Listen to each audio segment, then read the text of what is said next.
Welcome to South Sudan. Today, my name is Miyong Kuon.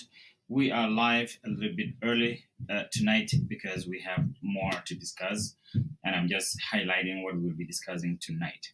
Our show will have a lot of discussion. Of course, we have one of the breaking news this week, the long-awaited forces that we have been waiting for more than 3 years have been graduated. We will be talking about that and a lot more. But I want to welcome those who are planning to coming in an hour to prepare yourself. We really need to discuss this as citizens of this country. There's so many things that we can agree on, so many things that we can civilly disagree on. But we need to discuss this as people who love this country together. Wherever you may be, my name is Miyong Kuon. I want you to watch the news in South Sudan. But before I explain why, President Kiir because you commented the really need to know national what's basketball happening. team for And I have defeating the access Egypt of South and the Sudan Democratic TV Republic to of be showing Congo it in through Tunisia. every During a time meeting with I the come players in live. Juba on You need to Wednesday, know the what's president happening. said Whether the you like it government would or not, build a you sports need to know facility so to that promote these sports in the fears we country. have, Jacqueline Perino these reports. ambiguities of things that have about. Thank you and enjoy until we come to our show later. Hello, dear viewers of SSBC. Welcome to this evening edition coming to you live from the capital Juba with me, Bakita Kundigabiem, and now the news in detail. President Kiir commented the national basketball team for defeating Egypt and the Democratic Republic of Congo in Tunisia. During a meeting with the players in Juba on Wednesday, the president said the government would build a sports facility to promote sports in the country. Jacqueline Perino reports.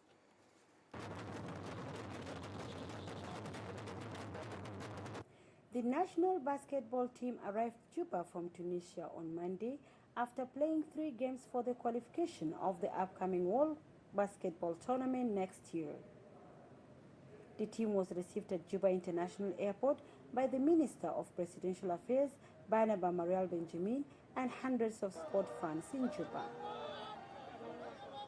And on Wednesday, President Kiir met with the national basketball team, which was accompanied by the senior presidential advisor, Kwal Manyang Jok, and the Minister of Youth and Sports, Albino Boldiu, in his office. President Kiir commended the basketball team on their latest victory over Egypt and Democratic Republic of Congo in Tunisia. The president also assured the Minister of Youth and Sports that the government will build a sport facility to promote sports in the country. I want to congratulate you for the victory that you have scored, and you raised our heads. We are now looking very high, looking down at everybody. As young as we are, the same thing that you are young people in a young country.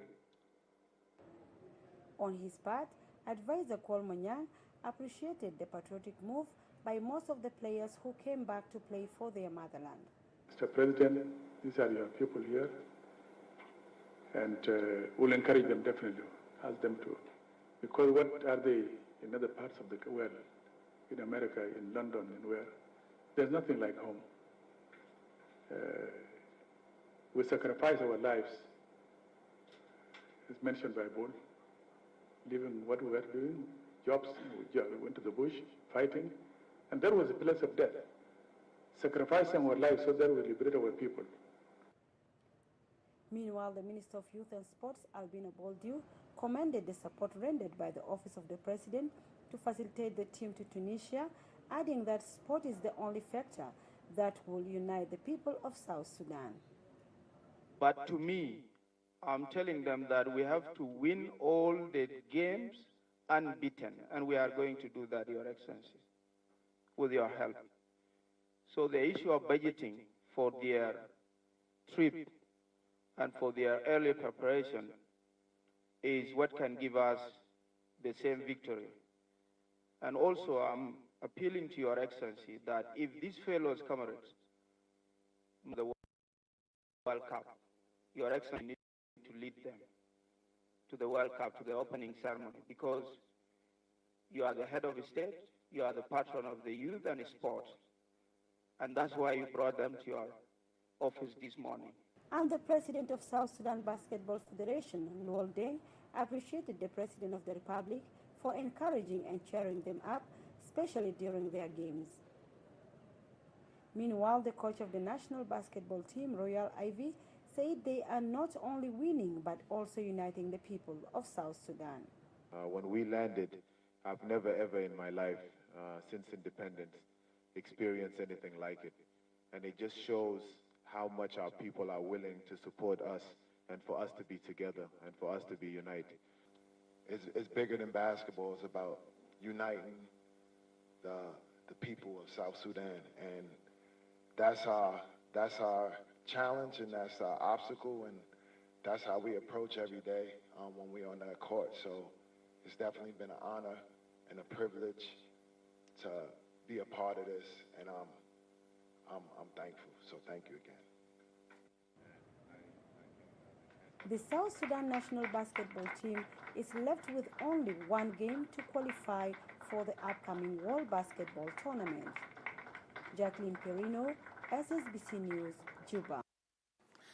President Kiir met with the Archbishop Dr. Justin Badi Arama on Wednesday. The Minister of Presidential Affairs, Dr. Barnaba Mirel Benjamin, said the Archbishop delivered a letter to President Kiir from the Anglican Archbishop of Centerburg. Archbishop Justin Badi commended the President for the progress made in the implementation of the revitalized peace agreement, especially the graduation of the necessary unified forces. Archbishop Justin said they will continue to pray for peace in the country. The Archbishop thanked God for the victory of the national basketball team in Tunisia. The Primate was able to hand a letter from the Archbishop of Canterbury to His Excellency President Salva Kiir Mayardit, which was given to the President, and the messages that the Archbishop and the Primate passed on to the President was the basis of the meeting. The Primate was able also to appreciate and thank the efforts that the President is doing towards the unity of the people of South Sudan and towards the graduation of the unified army. Equally, the President encouraged the unity and togetherness of the Church, and the Primate was able to brief him about the crisis that happened recently in the Episcopal Church of South Sudan. We also express our gratitude and thanks to His Excellency the President for the positive steps that we are seeing are happening. One of it is the graduation of the unified forces, which has been long expected. It has happened yesterday, and we want to thank God and to say to our President, thank you for that. And also for the basketball team from South Sudan that went around and was very successful. Those are all things we need to thank God for. And I also briefed the President about ECS and how things are generally going within ECS, of which the President listened and appreciated us for coming and for having the time together. We continue to pray for our country, South Sudan. The Ministerial Economic Cluster, chaired by Vice President Dr. James Waniga, listened to a presentation by the Minister of Mining, Martin Aboja, on geological mapping of South Sudan, construction of the office block and procurement of equipment, as well as establishment of geological laboratory. The cluster also listened to a presentation by the National Minister of Finance and Planning, Dier Tongor, on the country's economic policy. Speaking to the media, the Deputy Minister of Agriculture and Food Security, Lily Albina Kolakol, said the Minister of Wildlife Conservation and Tourism also presented a concept note on the second Heritage Expo 2022 in Bujumbura in Burundi. The cluster approved that the Minister of Mining should join the center, and also urged the Minister of Finance to avail funding for membership fees to the tune of 65,000 USD. The cluster also listened to a report that was presented by the Honorable Minister of Finance, and it was a report on the economic policy dialogue that was held by the cluster together with help from a Frontier Consulting, which is a think tank organization. And the report made about 7 recommendations in different areas. The first area is improvement in the mining sector and also improvement in oil exploration, reduction of inflation rate, improvement in agricultural sector, investment programs, and also encouraging the youth and women by availing funds for them to do some small businesses, as well as effective resource mobilization and disciplined budget control. There was a presentation by the Well, I Honorable wanted to show you that Minister. you needed to know if I have the access. It's good that you should also watch what is happening in our country. The more you understand what's happening, the better your questions will actually come out. Yes, these are not virals, but some of the news are very, very important. I want you to know. I want you to watch them. If you don't have time to get it on your own, you will get it right here on this live show that I have every Wednesday. Also, we will be talking about the graduation of the necessary forces that the first batch has been graduated. We all know. We need to discuss that in more details. What is it that you know? This army has been graduated now. What is their mission? Do you know? Some of our questions that we have sometimes lacks the reason why or what is happening because we don't dig deeper on what is happening in a system of a nation. So I will be giving you the speeches of the leaders, and these are the speeches that we'll be actually talking about. What do they mean?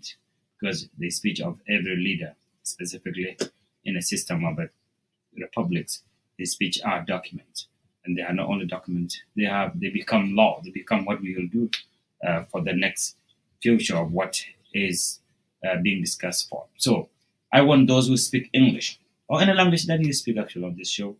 Like I told you many times, South Sudanese languages are all national language. So if there's something burning that you want to say, you are welcome and say it in the way you want. If I don't know, someone will be able to get us and help us and know what you are talking about. But mostly, I want you to come in English so that it can be easy for all of us to get what is happening.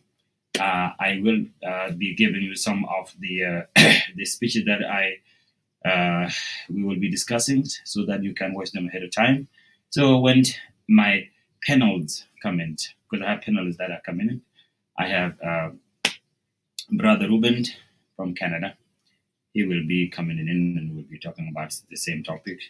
I will be asking his views, and also, of course, one of our my co-anchor here on South Sudan show, South Sudan Today show, Dr. Fudge will be coming in as well, and we will be talking about the diaspora, the intellectuals.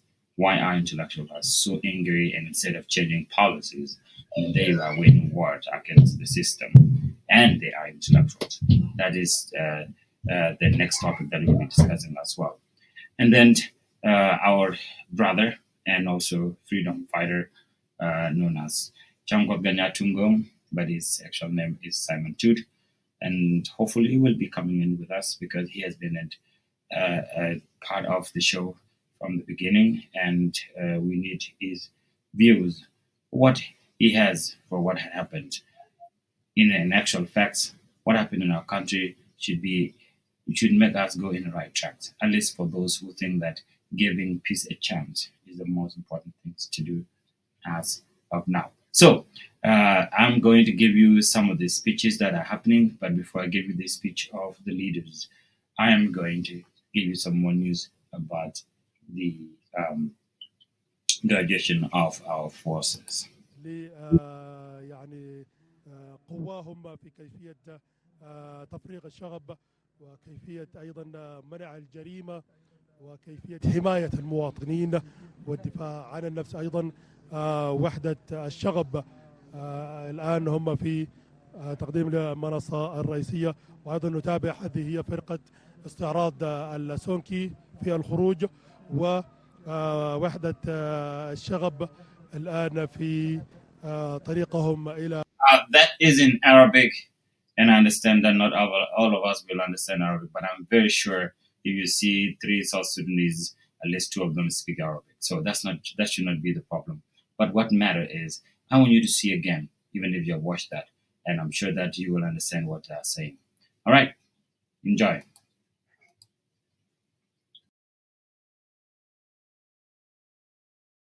المنصة الرئيسية وتقديم استعراضهم أمام فخامة رئيس الجمهورية والضيوف الحضور هنا في ميدان دكتور جونغرنغ التذكارية، حيث فعاليات تخريج الدفعة الأولى من قوات الموحدة.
نعم سادة المشاهدون، كما تتابعون هذه هي استعراض للتكتيكات والاستراتيجيات في كيفية تفريق الشغب. وطبعا يعني هذه وحدة مهمة جدا في قوات الشرطة، مسؤولة عن تفريق الشغب والصراعات، خاصة ما نشهده كثير هنا في مدينة جوبا فيما يتعلق بظاهرة مجموعات النيجرز والصراعات اللي موجودة في الأحياء.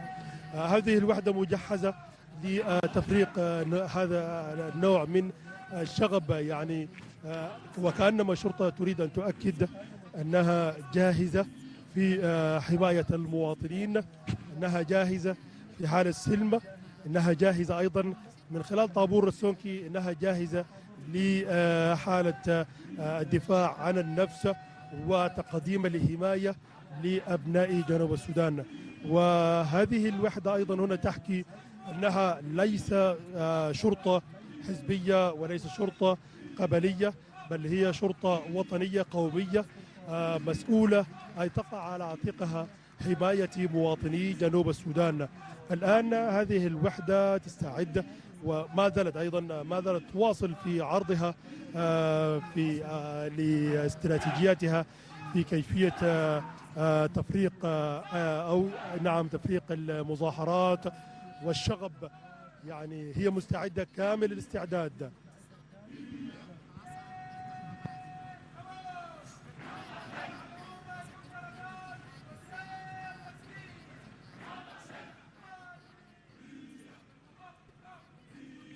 Yes, what you are watching here is the part of the necessary forces that were graduated yesterday. These are the South Sudan police now. These are the forces that were trained together. That's the reason. خلاص يا كومريد خلاص دقيقتين انتهى. The reason they call them unified is because شكرا جزيلا. all the South Sudanese that have come from all part of South Sudan, they were trained together. The reason for it is they will be the face of the country. If you have a picture in the wall in your own house where you are, and I go to your house, if I don't see your picture in that family, then there's something wrong. So for South Sudan to have that picture in your house, you must see your face in that particular organized force. And that's the exact reason why we call it unified force. It is unified force because it's all South Sudanese, all the South Sudanese from all different tribes. When they come together, they make up the country called South Sudan. And when you see an army that is called National Army, you must see all South Sudanese faces there. When you go to police, you will see all South Sudanese faces there. The reason we call it, or the reasons the peace agreement call it unified forces, is because the problem that happened before, the killing that happened in our country, is because not everybody was there. Now we have a government. We have a government in which there's not been a perfect government for you to know, okay? And there will never be a perfect government. But there must be a unified government. There must be a unified system. There must be a unified army. There must be a unified police, a unified any organized force within the system of South Sudan. For this reason, you will see 5 soldiers. You might not see everybody there, but the training they have, they see themselves as South Sudanese. They will not see themselves as a particular tribe or where they come from. For those who doubt what is happening here, it is bad things that happen first that will produce something good. Do we really need it to happen? Do we need a bad thing to happen? No. But once it happens, it is our duty. We come together and make it, change it, and move on. I have seen a lot of people that are talking about this and that. We will discuss later. But for whoever does this, I don't blame you because it is your right. The only thing that I need from you is get more of what you don't think is right. Get more of it. Be part of what is being done so you will understand it. We have put these illusions in our system thinking that whoever goes to Juba is there for money, and there's no money in the first place. But what really matters now is how we can make this peace happen. I've been telling people many, many, many times, because I'm being asked in this program, in this show, they ask me, do you think that there's peace in South Sudan? Even now, there is no right answer. The only thing I tell people, and I want to tell you now, for us to have peace in this country, it depends on us. It does not depend on the leaders. It depends on us. You squeeze it, you destroy the peace. You let it go, you destroy the peace. You must handle it in a way that this peace is like an egg. You don't hash egg by smashing it. It's not going to hash. So what I'm telling you, whoever is watching now, the peace in our country depends on all of us. You don't have to be in Juba to bring peace to this country. And you don't have to be a leader of any kind to bring peace to this country. But all this country needs from you is to love the nation. When you love this country, because let's tell the facts here. Let's call the spade a spade. We are not forcing anybody to oppress your feeling. Many things, many bad things happen in this country. In fact, there's so many reasons why you don't like South Sudan. We understand. But again, we must come together to correct what is happening. We must be part and parcel of what is happening in this country in order to change it. So this unified army now is just the beginning of a process, a tedious process that should have happened 3 years ago, probably maybe 2 years ago. But now it happened. Yes, some people will be asking, why this long? Why taking this long? I tell you one thing, there's no wrong time to do the right thing. So, if you have any question, you are welcome tonight to debate this with me. I only need two things from you. I need your tight and great suit you have. I need your smile. I have no problem whether you like me or not. I have no problem whether you like the part I like or not. We want to discuss this as citizens of this country. I want to say hi to our viewers that are already there. David Amor, welcome for the first time. Where have you been? You lost. Sarah Dole, our super fans from day one. I want to welcome you, and I want to hear from you as well. If you have any question, if you have any addition, you can write how this will work. Okay? I want you to listen to this gentleman. Yes, good point. Disappear in South Sudan. Intercommunal violence.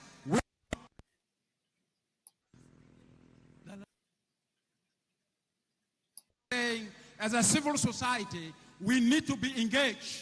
We are stakeholders in this country. One day, one time, we will also be leaders of this country. We better interact. I have no much to say. I'd like to say, as a unified force, go out there, clear unknown gunmen. I'm quite sure some of them are around. When they see you now, they say our business is done. No way out because you are ready to protect the citizen. We demand from you, you must take responsibility to offer us as individuals, as a communities, safety and security. Finally, Your Excellency, President of the Sudan, as a chairperson of IGAD, we are asking IGAD to demonstrate us a responsibility. We need more transformation with these forces. It's your absolute responsibility as a son of the continent of IGAD. IGAD must show its responsibility that they are standing with us as people of South Sudan. I have not much to say. I'd like to say, President, the political will you have demonstrated. Political commitment you have demonstrated. Let God bless South Sudan under your leadership. Thank you.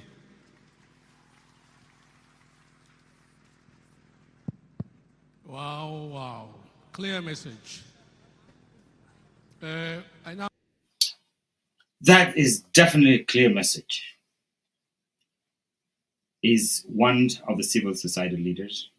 I miss his name, but he said it all. His words are going directly to the ears of our leaders. For you whoever might be watching there, you all have great words like this young man's were telling our leaders. Instead of spewing them at the corner wherever you may be part of the system. Come and correct this country together with us. Well, we have 15 minutes to start our show. I want you to keep watching. Thank you. I have the opportunity to call upon the special representative of the UN Secretary General, Brother Nicholas Haysom. Nicholas Haysom, you're welcome, please.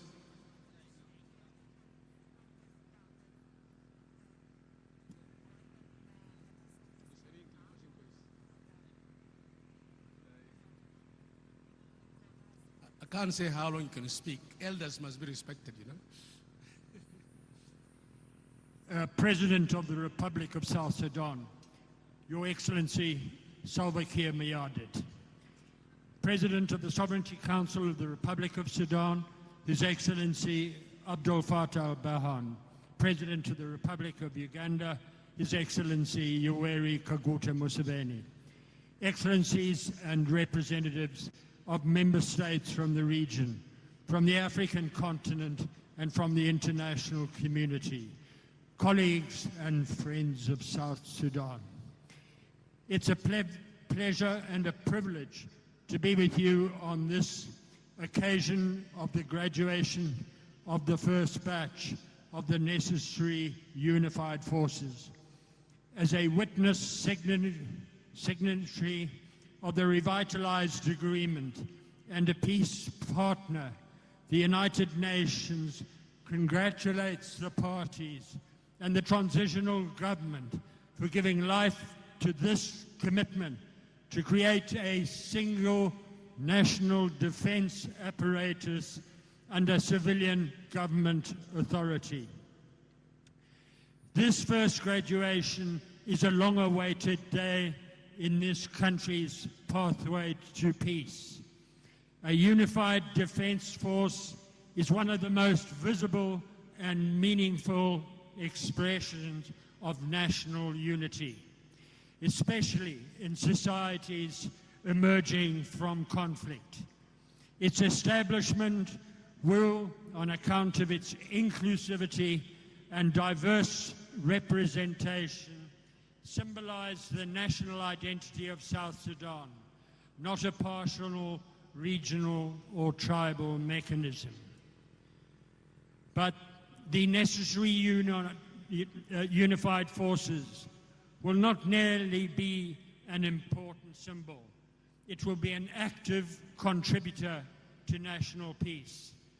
The implementation of transitional security arrangements is a cornerstone upon which further meaningful steps can now be taken, including a broader security sector transformation process, nation building, and sustainable development. The capacity of the transitional government to protect its own citizens, display South Sudan's respect for international humanitarian law, and guarantee the territorial integrity of South Sudan will all be strengthened. This is not the end of the process, but a new beginning. The graduation of the necessary unified forces is an initial step in a complex but essential process of constructing a national army and other organized forces. It will require, as you are aware, a continued commitment by the transitional government to fund, deploy, and sustain these forces over time. Importantly, we expect that the National Unified Forces will play a critical role in meeting the security and logistical needs for legitimate and credible elections, as provided for in the peace agreement. In this way, the National Unified Forces will also play a critical role in building democracy. The most urgent challenge before the transitional government is in breaking the cycles of violence and conflict that have spread from north to south, east to west, through the country. Today's graduation opens the possibility of effective deployment to curtail subnational and intercommunal violence. Since the signing of the revitalized agreement, the UN has provided support at various stages of implementing the transitional security arrangements: training, technical support, and logistical support. We will continue to offer support, including capacity building of the police and other forces, and advising on the technicalities of security sector reform and a broader DDR process. We have taken, together with the government, a particular interest in the potential of the Unified Wildlife Services, an armed force which yet supports the creation of tourism-related livelihoods, physical infrastructure, and the protection of the people of South Sudan's natural resources.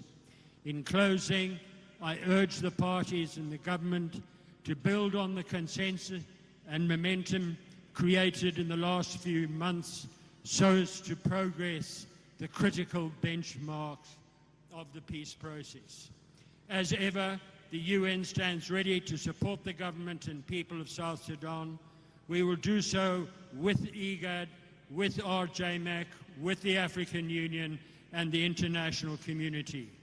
And it is in this spirit that I renew the full commitment of the UN to support the implementation of the peace agreement. I thank you.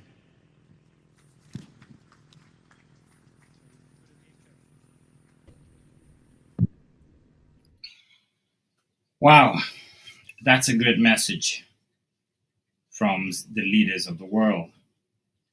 They are telling us to put our acts together. They are telling us that we will be behind you if you put this army together that will help South Sudanese. So I want to say it to our South Sudanese, wherever you might be watching me tonight. It is your challenge this time.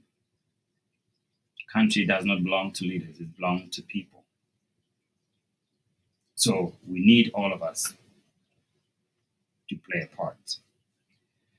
Thank you so much, David Amor, for giving me the name of the civil society man. His name, the guy that we're just talking earlier, a little while ago, his name is Edmund Yakini. He's from South Sudan. He tells great words. Those are words of a young leader. Can this be the time South Sudanese can come together? South Sudanese can happily come together. We have done so many bad things to others. But it's a time to move on and change what happened so that the people of South Sudan will have trust to anything that you and I would be doing as a government or whatever we are doing. For now, we do not have any trust, and I don't blame those people because so many bad things happened for so long. So we have an opportunity now, but I want you to continue listening. It's an important milestone as envisaged under Chapter 2 of the agreement.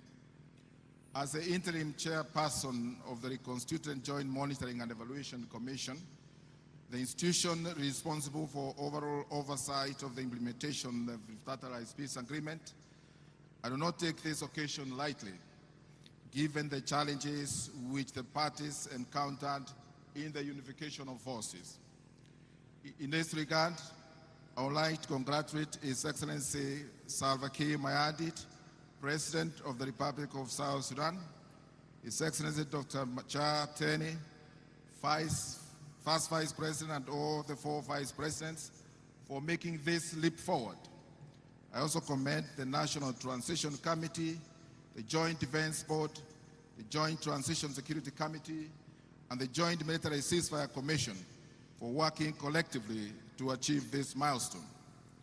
I would also like to thank and to commend His Excellency Lieutenant General Abdel Fattah al-Burhan, Chairperson of the Sovereign Council of Sudan and Chairperson of the IGAD Assembly of Heads of State and Government, and all other IGAD Heads of State and Government for their unwavering efforts and commitment to support the South Sudan peace process. Excellencies, distinguished ladies and gentlemen, this graduation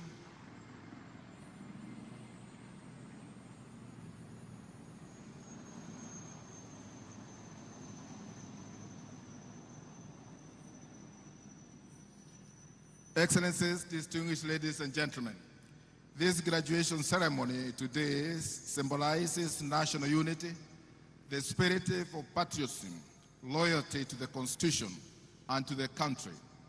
The unified forces reflect the national character of the people of South Sudan. I would like to congratulate the graduating unified forces for their endurance, commitment, and determination to serve the country as members of the security forces. As professional, apolitical security force, the spirit of comradeship, discipline, esprit de corps, and loyalty that you have developed during your training should serve as your guiding values as you get redeployed in your respective units. Let this spirit of unification of forces be one of the building blocks in promoting national unity, reconciliation, cohesion, which should be emulated across the country. The unified forces will enable the realization of a unified, secure, peaceful, and prosperous South Sudan.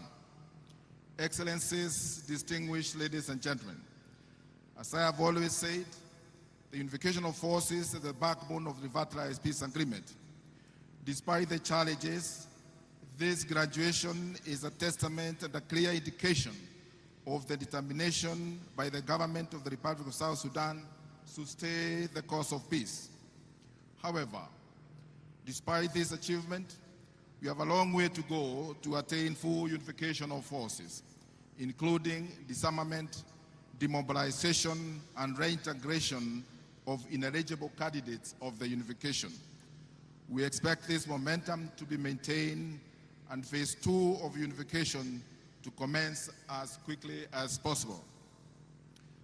I also take this opportunity to commend the revitalized transitional government of national unity for positively responding to RJMEC's request and preparing a roadmap to a peaceful and democratic end to the transition period of the revitalized peace agreement.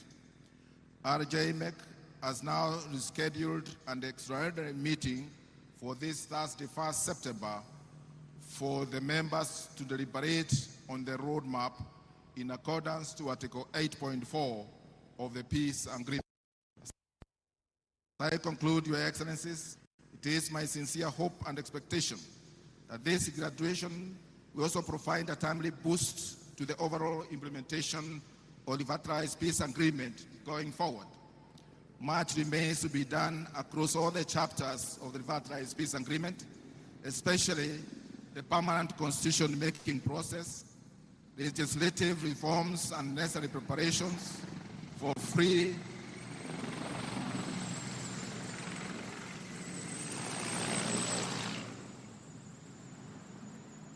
Much remains to be done across all the chapters of the revitalized peace agreement, especially in the permanent constitution-making process, legislative reforms, and the necessary preparations for free, fair, and credible elections at the end of the transition period.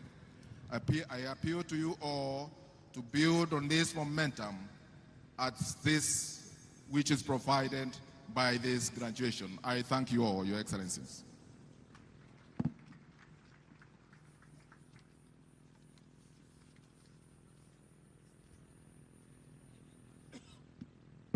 Thank you, Ambassador Charles, for that strategic statement. Don't panic. You're being protected from air, land, and sea. We have presidents here, so don't panic about the helicopters. I now would like to move swiftly to call upon the Special Representative of IGAD, Ambassador Ismail Weiss. You're welcome. Thank you. Thank you.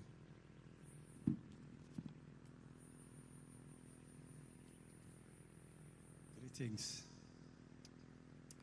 His Excellency President Salva Kiir Mayardit, the President of the Republic of South Sudan and Commander-in-Chief of the Armed Forces, His Excellency Yoweri Kaguta Museveni, the President of Uganda, His Excellency Abdel Fattah al-Burhan, the President of the Republic of Sudan, and the Chair of IGAD, His Excellency Salva Kiir and Dr. Riek Machar, the first Vice President of the Republic of South Sudan, His Excellency Dr. James Wani Iga, His Excellency Taban Dengai, His Excellency Hussein Abdul Baghi, Her Excellency Madame Rebecca, Vice President of the Republic of South Sudan, members of the Cabinet of the Republic of South Sudan, the Right Honorable Speaker of the Revitalized Transitional National Legislative Assembly, members of the Diplomatic Corps,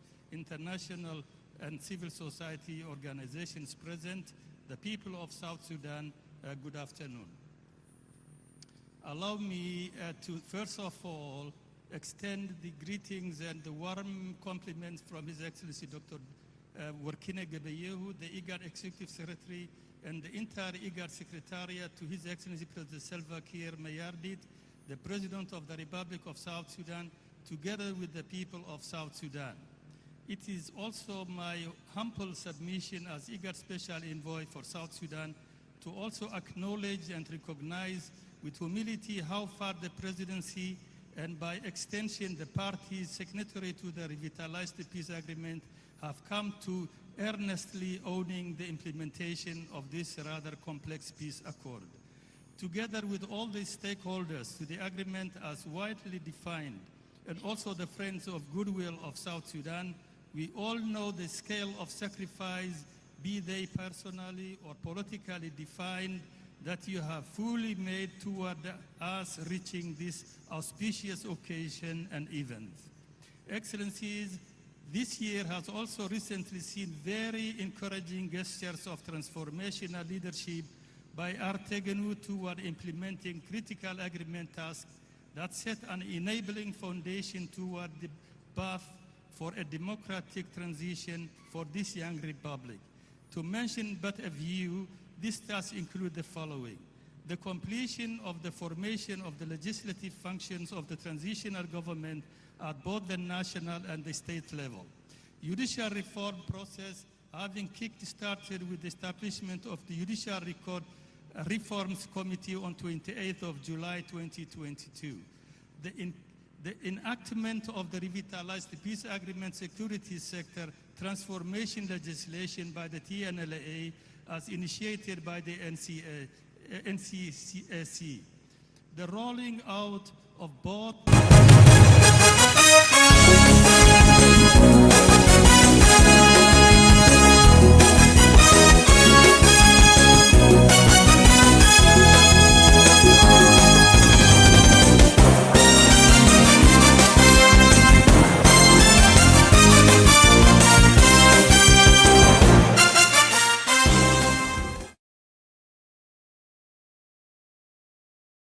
Sudan. Today, my name is Miyong Kuon. We are live now. This is 9 p.m. and this is the actual time our program come to light.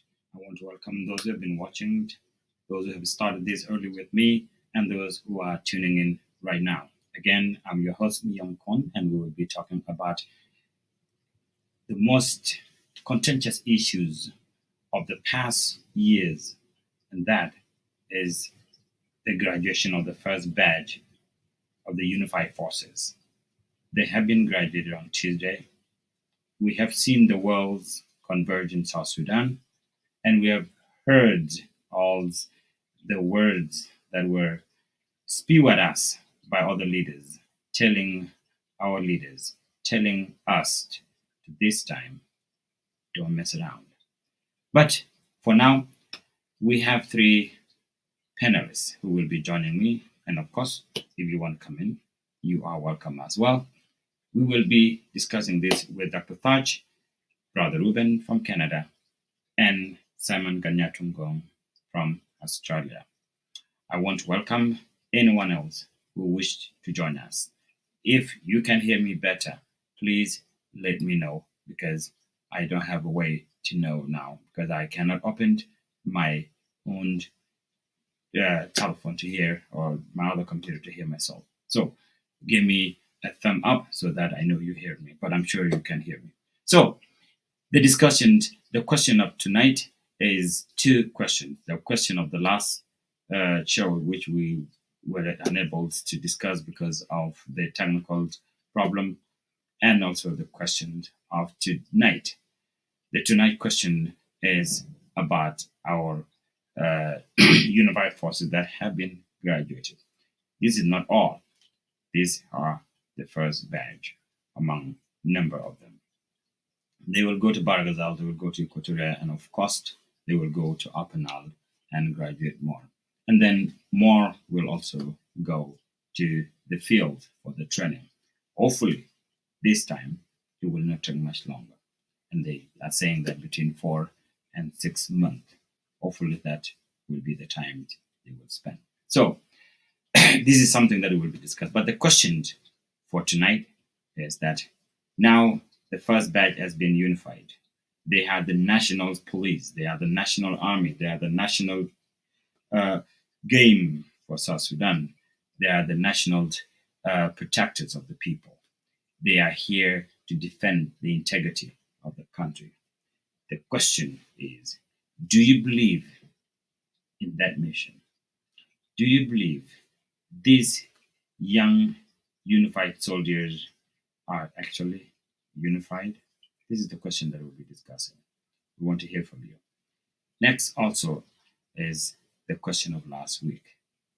Our intellectuals, our scholars, whether in African continent or outside in the West, they are not working to change policies in South Sudan. They opt for war. That's what I've seen. Intellectuals are there to sit down, to look into, cruise into what is happening, dissect what happened, and come up with a solution. A solution that might not be favored by the today system, but that's what our scholars should be doing. That's what our intellectuals, educational intellectuals, should be doing. But they have been carrying away, and that's what we will be discussing now. Because in Kenya, in anywhere else, change comes from intellectuals.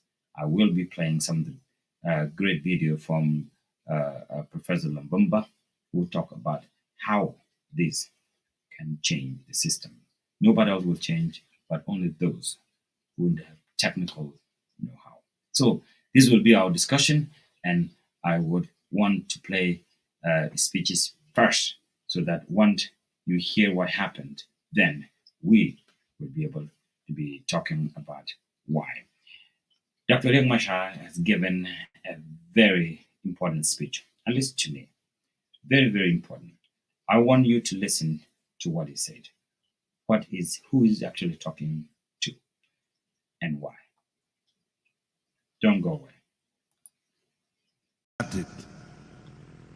We are today graduating these forces 5 months and 8 days before the end of the transition.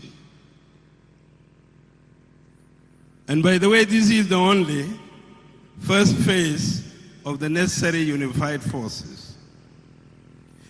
It is also just a little over half of the necessary unified forces that were agreed for phase 1. I believe you know why I'm excited. I think you, the forces before us today, particularly those who came from opposition forces, share my excitement and joy. I know over 200 of your comrades have died in the 18 training centers.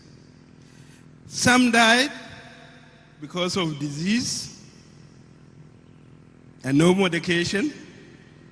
Some died because of hunger, as food was not available. I also know many of you have not seen your families for all the years you spent in training centers. Today I congratulate you for your endurance and perseverance. You have undergone a serious test of political will. You have shown your will for peace and commitment to ensure stability in this country prevails. The sacrifice you have made is worth it. Our country from now on shall have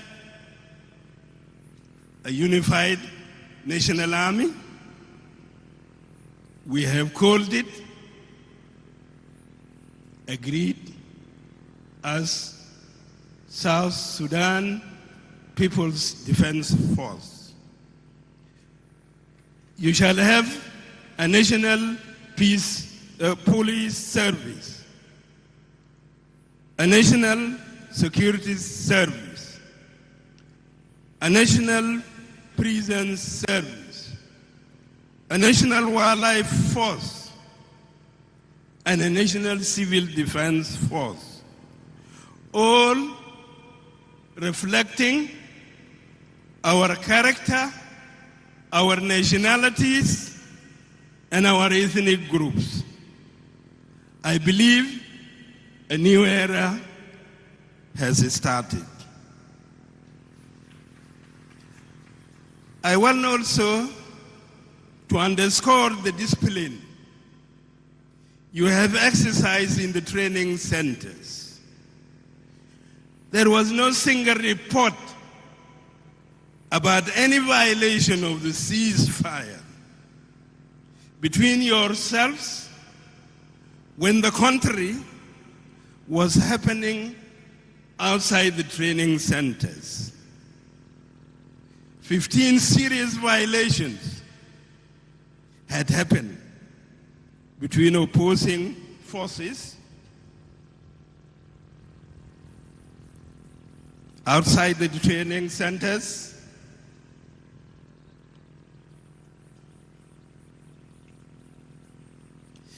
You were not tempted at all to join your comrades who were engaged in the unnecessary loss of lives. I congratulate you for this discipline. I trust you will protect the Constitution, the territorial integrity of our country, and its people and their property. I want you to take this discipline to your deployment locations. We want you, besides doing your security work, to be a productive force. You must be engaged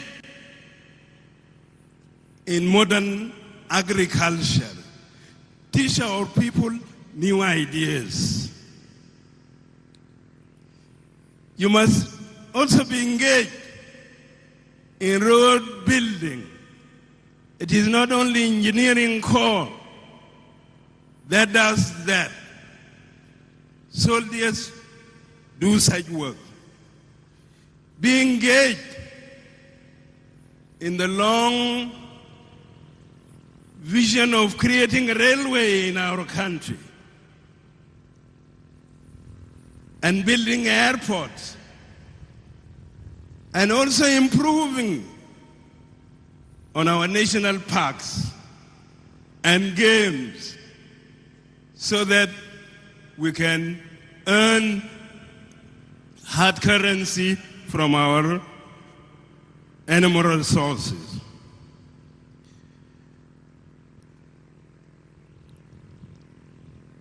The representative of the civil society talk about your low pay. We are cognizant of it. All our men and women in uniform are making ends meet through going to the forest, cutting wood to make charcoal. We are aware of that. We are aware that the pay is low. And by the way, I don't think that it is you alone. Even we in the podium here, we have low salaries. But for us to raise the salaries, we must act together. We must act together, combat corruption, so that you have a raise in your salaries. We be transparent in what we do. And if you, the unified forces, as a nucleus of the new forces, lead the way, the rest shall follow. I hope the President will address his statement, this issue in his statement. Your comrades that will join phase 2 may only spend 4 months or 5 months in the training centers. They have also patiently waited for you to be graduated. To them outside, in the cantonment, in the barracks, they're excited just like us here. They know that their turn is coming, and it will be a better time for them. The brand, and you have passed the test. With the disciplines you have shown in the training centers, I'm confident that the country and our people will be secured and peaceful, and a prosperous state shall be realized. Elections, which is the end product of the agreement, will be conducted on the 22nd, December 2024, if we go according to the roadmap. I believe South Sudan will have free, fair, democratic elections. And you will be responsible for ensuring this.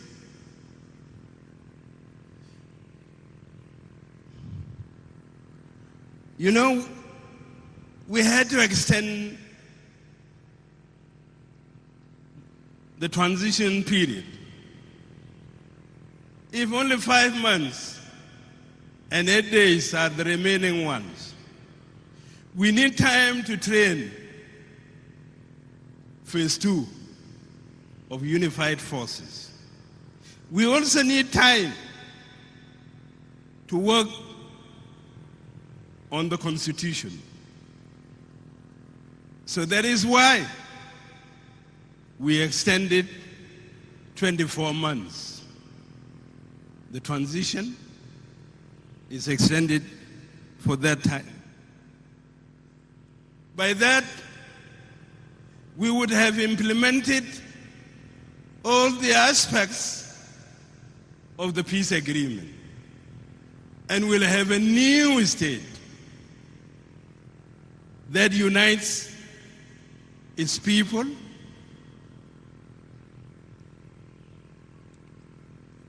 finally, I want to call upon our partners whose confidence had been shaken by the slow implementation of this agreement. I want to call upon them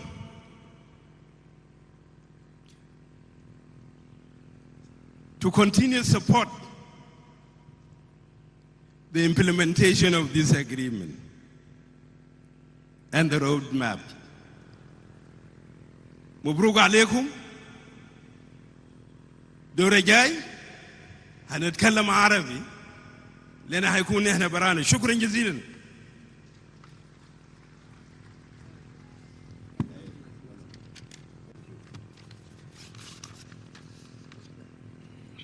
All right, we have heard it all, and it's very important that I play it first.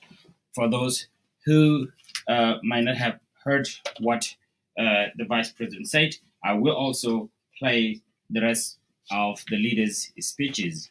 But I want to start with this because this is the start of our show, and I have Brother David already on the inside the room already with us, and I'm also waiting on the other panelists. So, what did the first Vice President of Riek Machar say? First, he gave this day to South Sudanese, those who have been waiting for so long, that this is the beginning of a new country. He has the data as well. He even said that more than 200 soldiers who were at the training site died.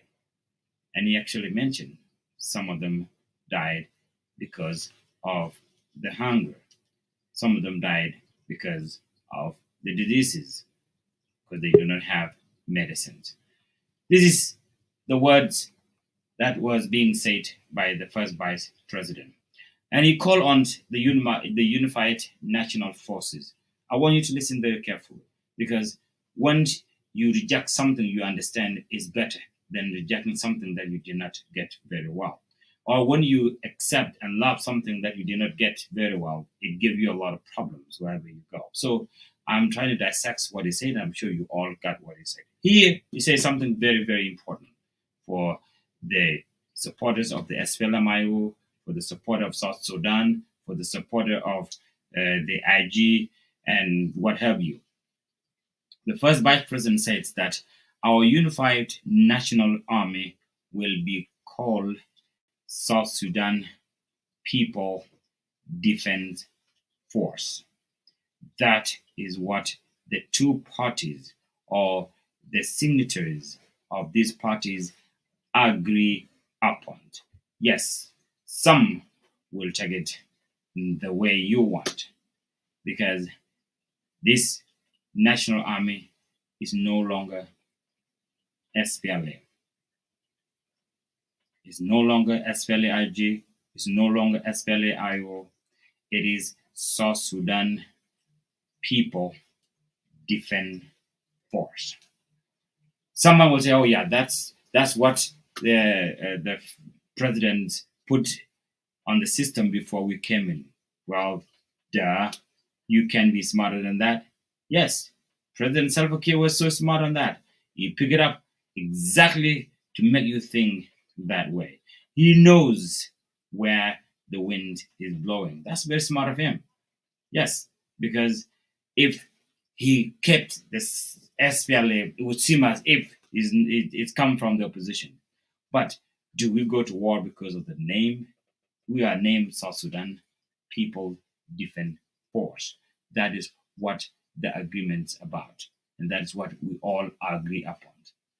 the flag remain the same, and South Sudanese will unite. So the Vice President also congratulated the commitment of our forces who were there for so long, waiting for uncertain things waiting uncertainly for things that they were not sure of coming.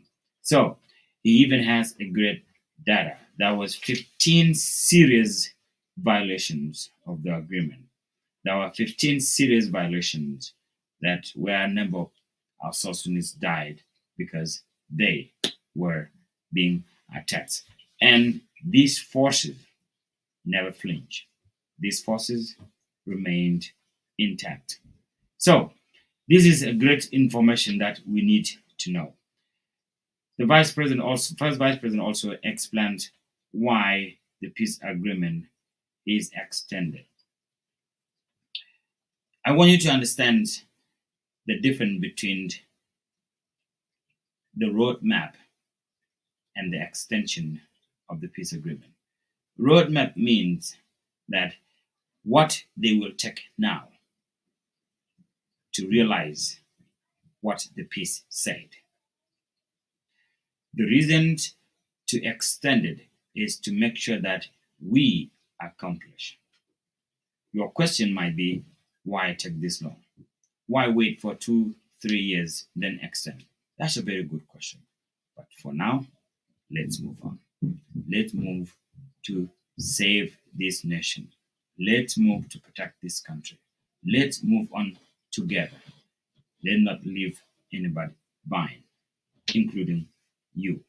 You are needed in changing this country into a better nation. Now, another thing that I want to also bring up is the question that I've been hearing on the social media. The president said that he's now the commander in chief of the armed forces of South Sudan Defense Forces. Yes, of course, that's the president. The president's that on the seat of the country. What he was saying is that once now they are graduated, any forces that has not gone under the training that produces the graduation and that produces the new national army, it's under Salva Kiir Mayardit. Any forces from the IO that has not gone through the training, it still remain under first vice president. He is still the same commander-in-chief of that particular forces that hasn't gone through the system of training. Because the reason they're being trained together and you call them unified is because you wash out of being IO, wash them out of being IG, then create a national army. For the one that have not gone to the field yet, they are still under the first vice president, Dr. Riek Machar, is still their commander-in-chief until they went through the system. The same on the other side as well. Okay, President Salva Kiir do have 10,000 South Sudanese army that are under his watch. He's still their commander-in-chief, but he's not their commander-in-chief as the new army that we have now. So when all this finish, then the first vice president and then the president are both commander-in-chief, in which the first vice president is the deputy commander-in-chief of these forces. I have heard people talking about, okay, now Dr. Riek Machar will go and will take care of his party. Yes, he will take care of his party. But him remain for the next 24 months as the first vice president of this country, yet is also the deputy commander-in-chief of the same army being led by the commander-in-chief of the South Sudan as a country. So I want you to understand that. Now, it's time to bring my panelists in. Guys, I want you to prepare. I want to bring you in so that we can discuss this and the rest of our topic. Our topic tonight, again, let me reiterate it, is the new national forces that have been graduated. What is their mission? Do you agree with their mission? And why? Or why not if you don't? And the other question is about our intellectuals, our scholars in diaspora or wherever they may be. They opt for war against the system instead of changing the policy through the system of education, through the system of being an educated person, of being a scholar, so that you change the policy. And it is the policy that will change the country through the constitution. This is what we have. So, Brother David, for the first time, welcome. It's been a long time, but bring your picture very well. It's only your head that we can see now. What happened? I know you can do it better. There you go. Perfect. Perfect. Perfect. For the first time, welcome. It's been a long time, but all right. You are live with us now, David. How are you? You can do it better. There you go. Perfect. Perfect. Perfect. For the first time, welcome. It's been a long time. Turn off your David. Turn off your audio there. It's okay. Turn it off. There you go. Perfect. Perfect. Perfect. For the first time, welcome. It's been a long time. Turn off your David. Turn off your audio there. It's okay. Yeah,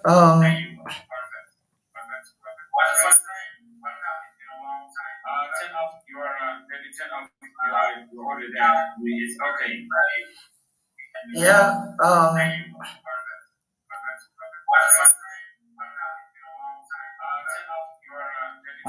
Can you? I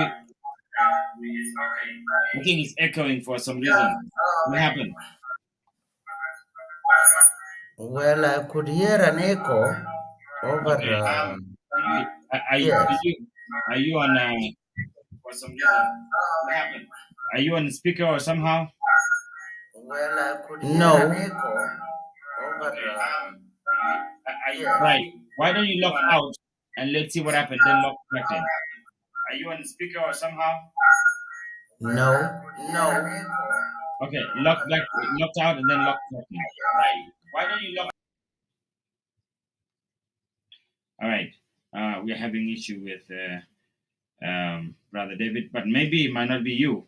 But let's log out now. Then you log back in. If it happens again, then it might also be on my side here. But for now, I want to welcome our viewers, our sister Nyapini. Welcome, Peter Paul. Welcome to the show, and Brother Muilwak Kur. Welcome to the show. Let me read some of what you guys are saying for a little while, so that I'm waiting for our people here. Here, let's say it was okay. Our sister Nyapinidol said that very clear. All right, that's right. Peter Paul, of course, is president of the country. Yes, he is. Peace process is still the long way to go. That's Milwakur. Through, according to Dr. Riek Machar's speeches, based on my own personal perception. Yeah, you're right. You got to change your perceptions. Peace is underway, and let work for it. We will be asked to let it go. We have chance now to make this happen. Brother Ruben, are you coming back? Until you are in the room, and if you're ready, I am as well to bring you in. Brother Chankot Ganyatungong is might be having issues. I don't know. I send you the right links. Let me know if you are not getting in, or you are just waiting for the right time for you to get in, so that we can move on and discuss this great topic. I want to make sure that I check my information here so that I don't miss anybody. So, our topic tonight again is about the unified forces that were just graduated on Tuesday by the government of national unity in South Sudan. The question that we want to discuss here is their mission. Their mission is for the integrity of this country. They are told to protect the people of this country and their property. They are told to stay away from the politicians. They are told to remain as a unified force that protects the nation. Now, is that the mission you think they will do? If you're right, perfect. If not, why? Let us know. Then I also I'm waiting for the intellectuals as well, because we'll be talking about why all intellectuals, almost many of them, are opting for war against the system instead of being part of the system to change policy in a way. We have a constitution that has not been changed. I mean, that need a lot of work, and it's not happening now. Why? Because we are working for it. We need our intellectual to be part and parcel of what is happening. So this is something that I will be discussing with them. But I'm waiting for brother Ruben. Brother Ruben, I'm waiting so that I want to hear from you as well. Let me know when you are ready. But now let's play more of these speeches. Thank you, our first Vice President of the Republic, Dr. Ramachandran Tenj. We heard you, Your Excellency, very clear. You are excited, recognize the necessary death of our civilians during the prolonged internal conflict. You've given us critical advices to our operating forces, and you've given advice to our partners to support the roadmap. I believe with that new spirit, you will help your brother, President Salva Kiir Mayardit, to move this country forward and achieve economic independence. Now,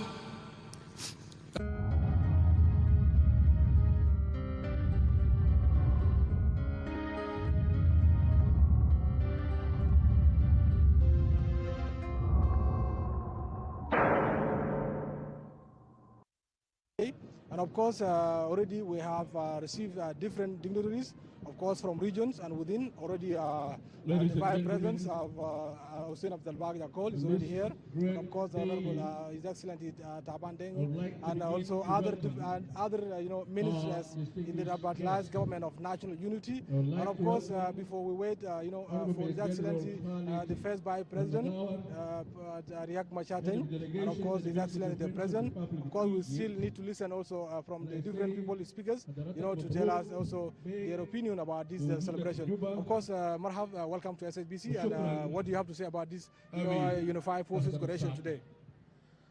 Thank you very much. First of all, I want to congratulate all the people of South Sudan for this big achievement. And then I think that today is a remarkable day because it's a very important day to us as a South Sudanese today to attend and to witness the graduation of these forces, because they are going to be a force of the South Sudan. Those are going to be, they are going to defend all South Sudan. And then they are all from all tribes. This is what people are used to say, that this our army is one party, but today they are all parties are here, including IO and the government and the SAU, and everybody is here inside. So I think that this is the. All right. Welcome back. Brother Ruben is live with us in studio.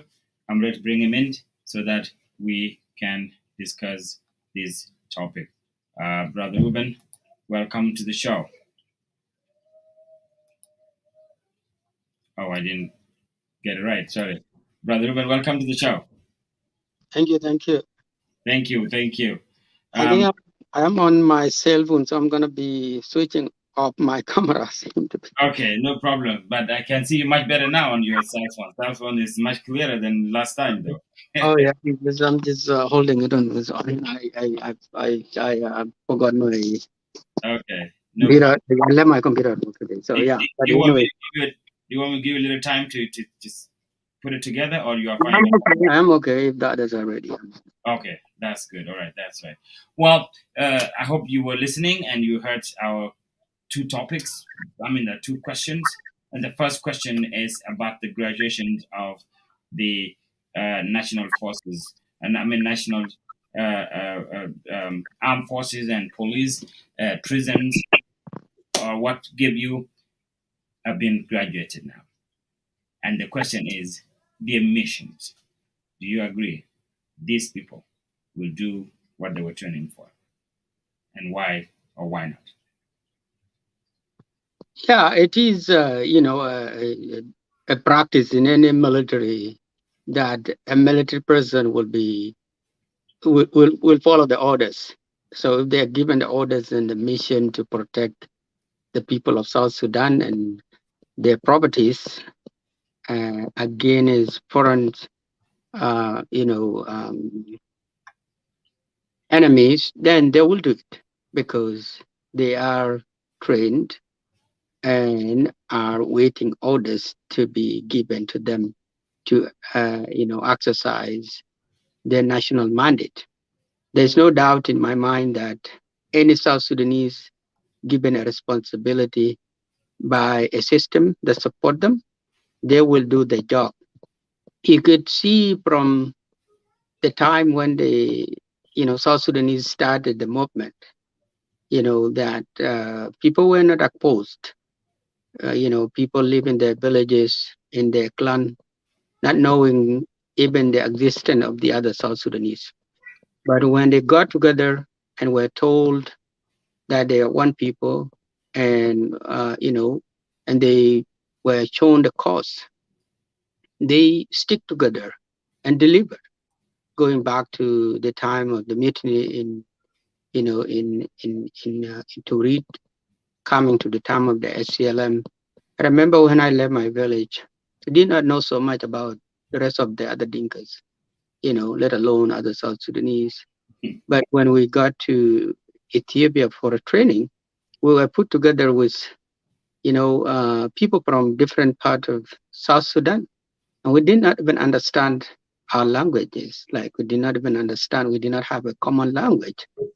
But, within no time, we become friends, even speaking by hand, but we become friends and comrades.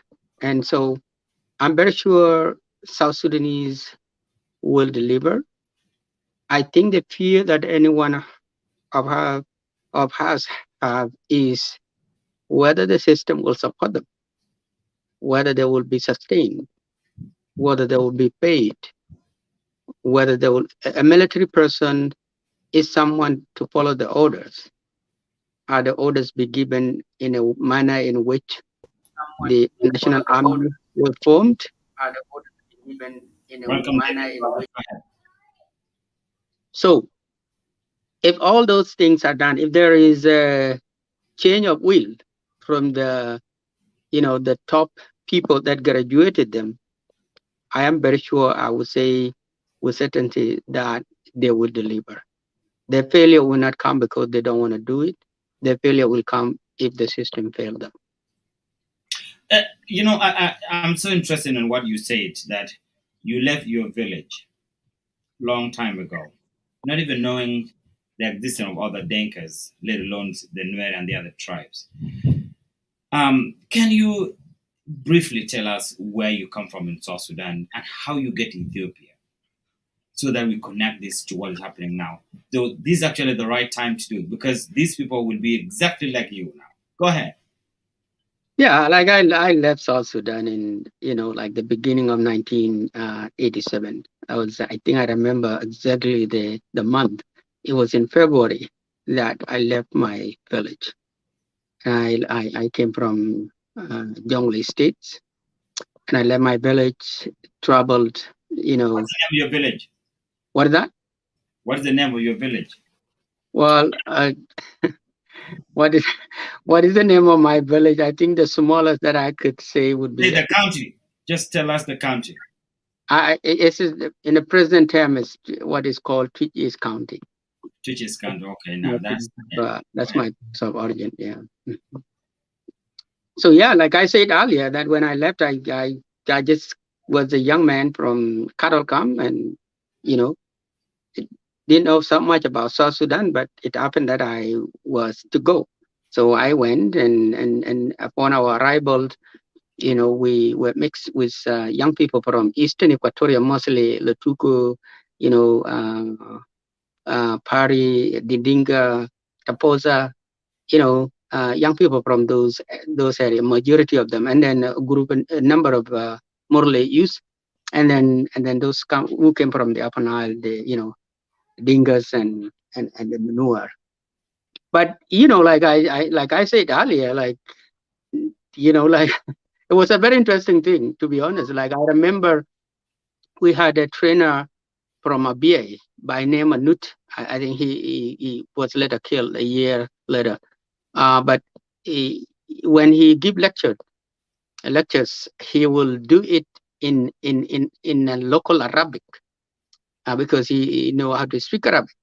But there's quite a number of communities or people that do not even understand the Arabic Juba. And so whatever Malut was lecturing has to be translated into different languages.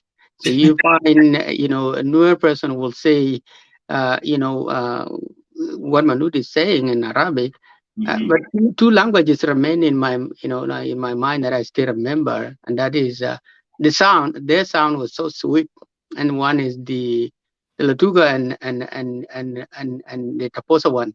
So the Taposa one will be saying, Abala Maluda. So what that means is that this is what Abala Maluda Malut is saying this. So that sound, it will sound really nice when you are hearing it. You are tired, you feel like you want to sleep, but it's very entertaining when you hear the sound. You don't even know what.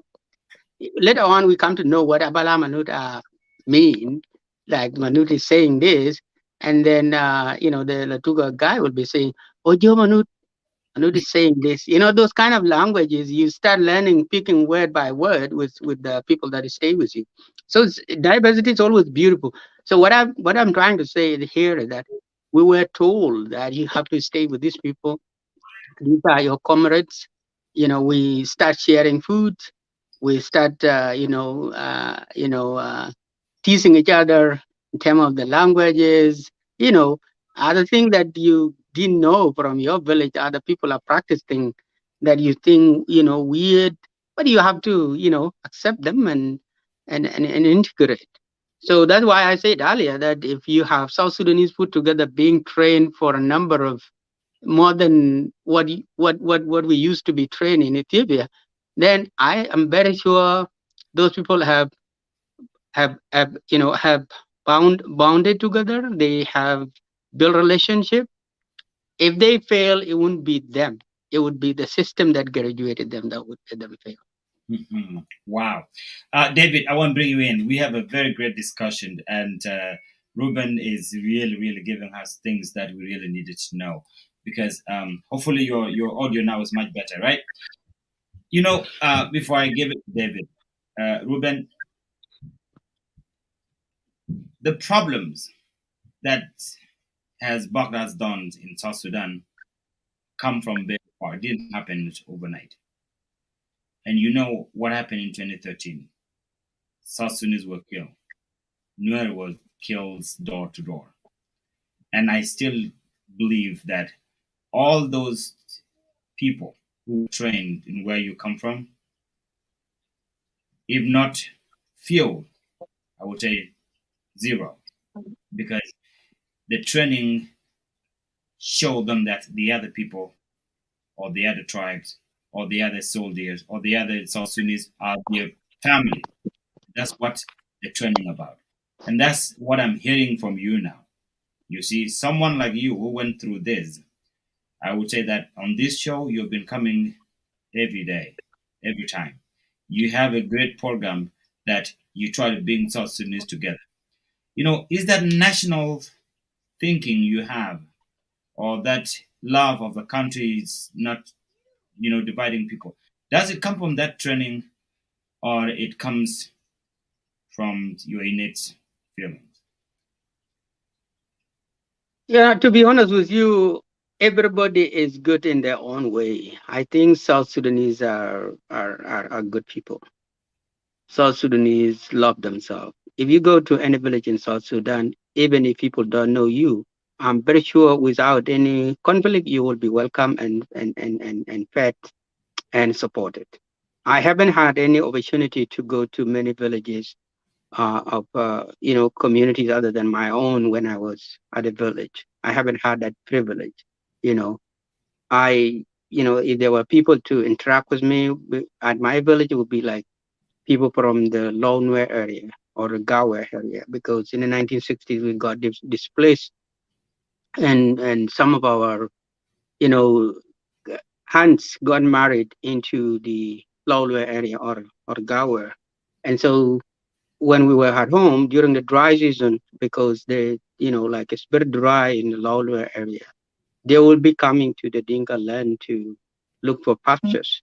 And so people that know that they have connections of relationship, they will go to those families and stay with them for, like 2 months or so during the dry season.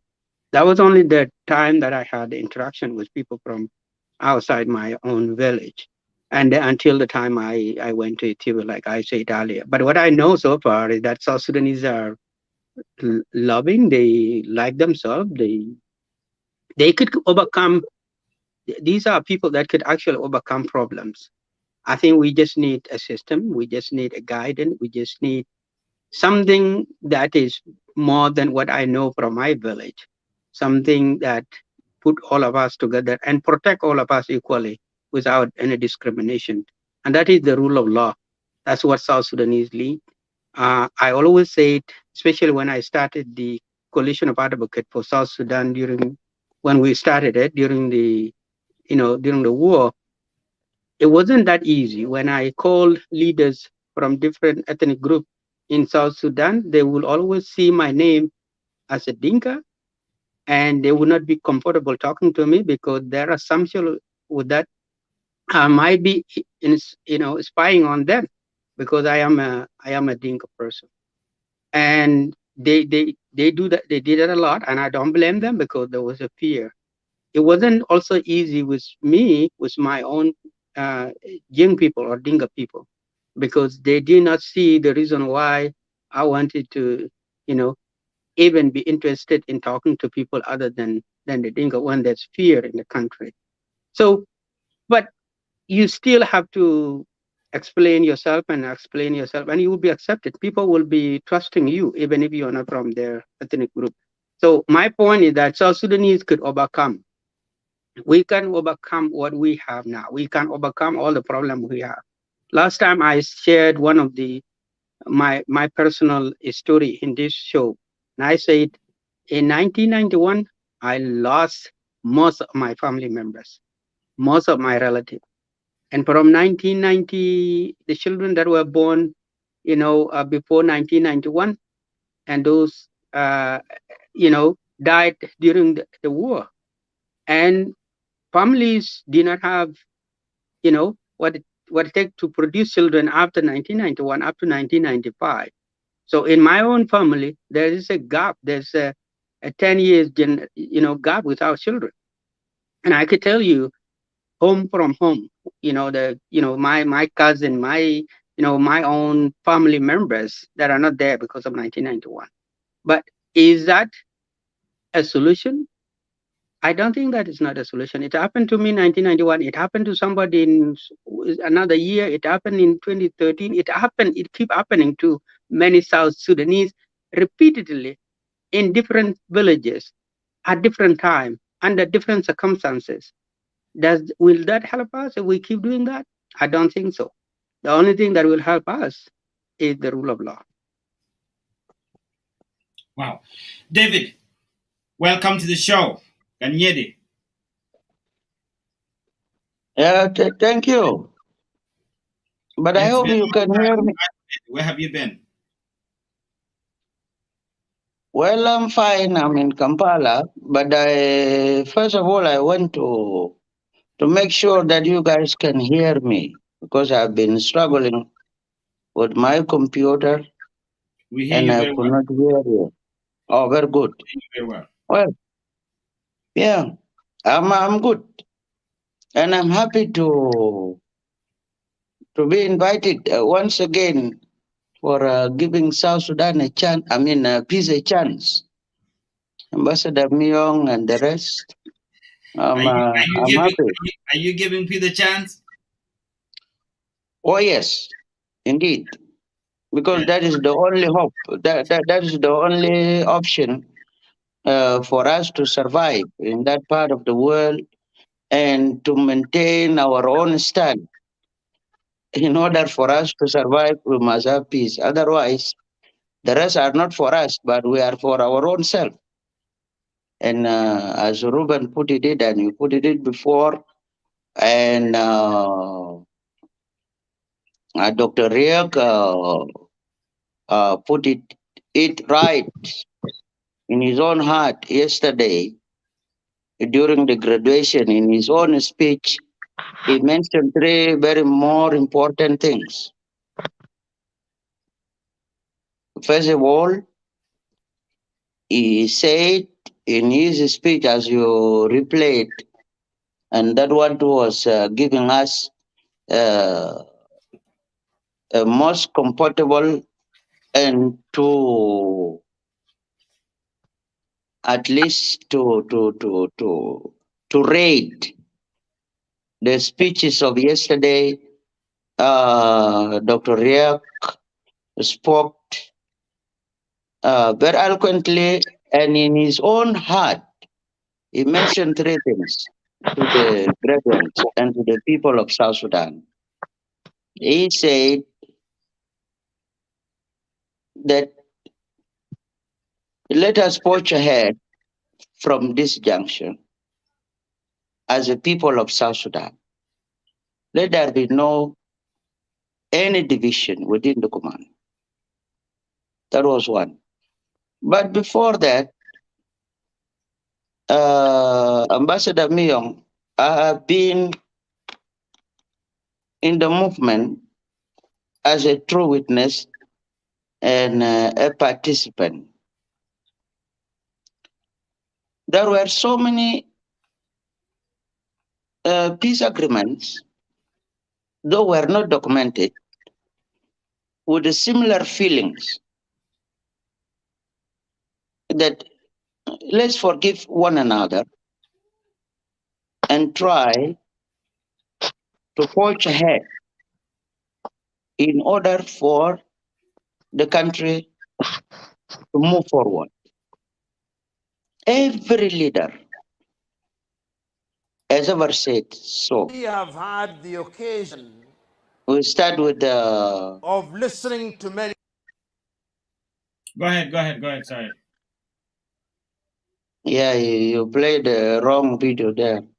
Yeah, What go is ahead. that fellow doing there? Anyway, so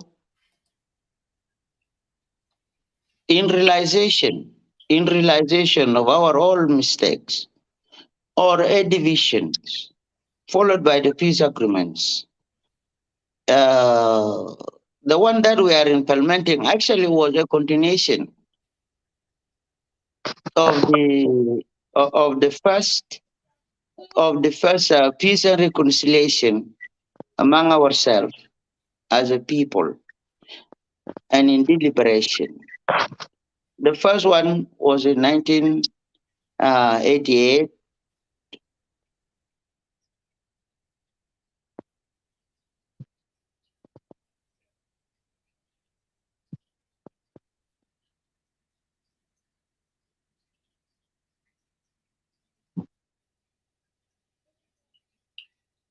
Are you off, David? We can hear you. All right. David is coming live from Kampala. He's a representative of South Sudan mission to Kampala. Let's see if he's coming back. And if you just tune in, we are South Sudan Today, live here in the United States. I'm your host, Miyong Kuon, and we are discussing the graduations of our unified forces that happened yesterday. So I want David. David, I want you to mention your perspective of the missions for our unified forces before we go to the next question. Go ahead. Oh, yes. Based on the speeches that you replayed on the occasion of the graduations of the unified force, first of all, the rule of law, as was mentioned yesterday by speakers, and especially, I would like to underline and congratulate our leaders. Yesterday, they spoke for what we had wanted to expect them to speak about, which is the unity and the way forward out of this conflict. Majority of us may have been victims, of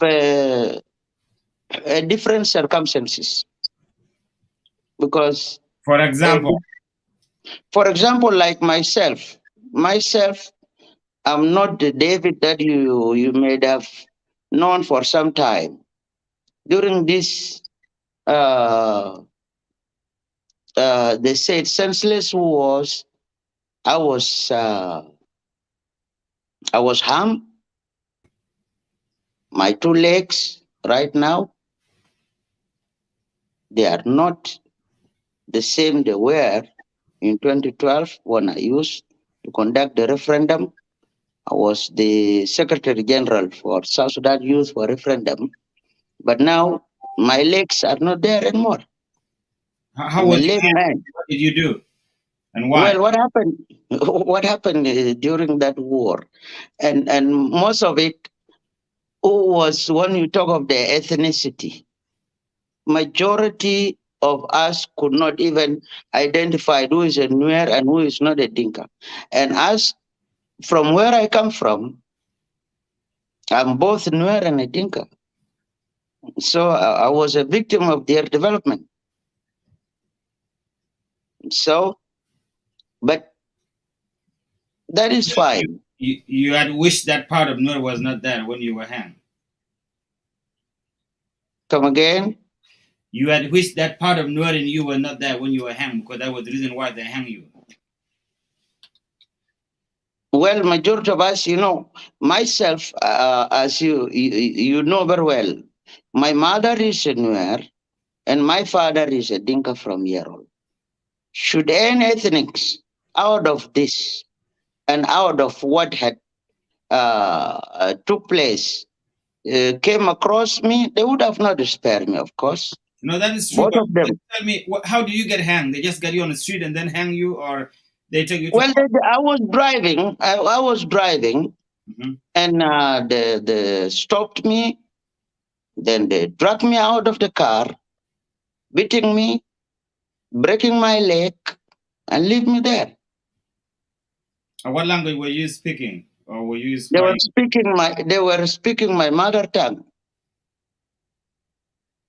So those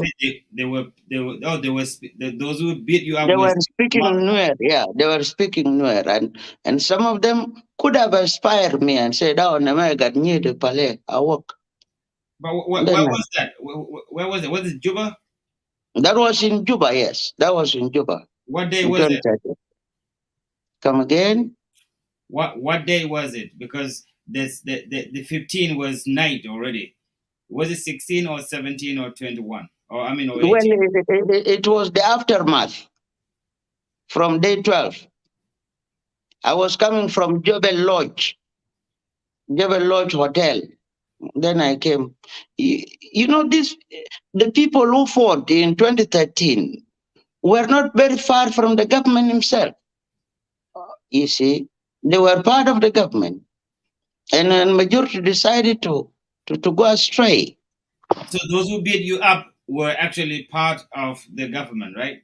But yes, they were from Nice. They were soldiers of the NIS, national security. I knew few of them, But let us not go into that. We have to forgive one another in order for us to give a stage, for upcoming generation not to repeat the same mistake that we went through or we had made through for ourselves. And that was what is to bring me of why I have to say this and congratulate the leaders for the spirit. Otherwise, we would have been continuing to kill ourselves for no reason. Yesterday, Dr. Riek made it clear that from these faces that we have seen, through the unification of the forces, that is actually the beginning.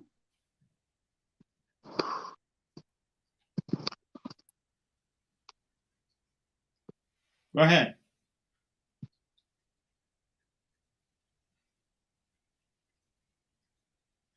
All right. David's audio is breaking up. Let us know, David, when you are ready. David is giving his accounts of what happened in 2013, and he's giving us his understanding of why this is so important that we have peace agreement and we have our forces graduated.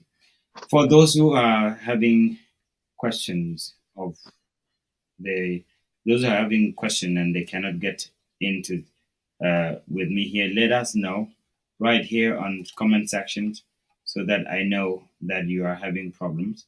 Brother Simon or Shankot Ganyatungong texted me earlier that he has been having problem to get in, but let me know if still having that problem.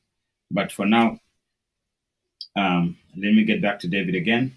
And Ruben, if you want to also weigh in, let us know. You can come in as well. David, I want you to get to the point. The missions for our unified forces is to protect the integrity of this country. The mission is to protect the people of South Sudan. The mission is to serve and protect the Constitution. So, David, can you hear me? Yes. Yes. So, what is it? Do you think that this army, the unified one that were trained for a long time together, will hit what their role is? Or do you think they need help? Well, I do have a trust. I trust because, first of all, the training itself will give in a different view of what they had been using for before. Simply because now they are shown, they are trained for their mandate, and their mandate is to protect the nation, the people, and its boundaries. That is the army homework. Yesterday, they were told by both the leaders, the observers, the friends, that where you went wrong as an army was to get indulged into the political warrings, participations, which is the objective that any army in the world has to abstain from. You don't have to be a politician. You don't have to join any politician and say, oh, if they are to say this, I'm from this place and I have to say this. No. Their homework, you see, is to bring the people, the citizen, the population of South Sudan, to protect them, guide them, and make sure that the nation is safe. The properties are okay. The properties are being guided by these arms, not to be taken by this arm or through these arms. Then the civilians who are the taxpayers at the end of the day, for us to pay the army later on, are also guided and their properties are guided. So that's why I have a confidence that by now we are going to get impact vigorously on issues to do with all the reforms, including the political reforms. And if I say the political reforms, I mean yesterday it was mentioned by most of the leaders or the speakers during the graduation ceremony of the unified force that South Sudan has to transit from this medieval kind of ethnics or a tribalism kind of act to a nation state whereby a democracy has to enshrine or to be actually preached all about. And Dr. Riek mentioned it that by December 2024, we would have gone for a peaceful election. Repeated again by President Kiir in his own speech, he mentioned and he said he would wish by the end of the transition through this extended 24 months of the revitalized peace agreement that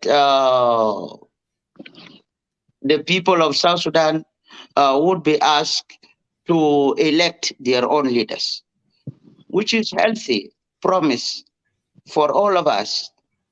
So we had to put in our own efforts as a people also to work together with these leaders in order for us to reach that peaceful transition all together.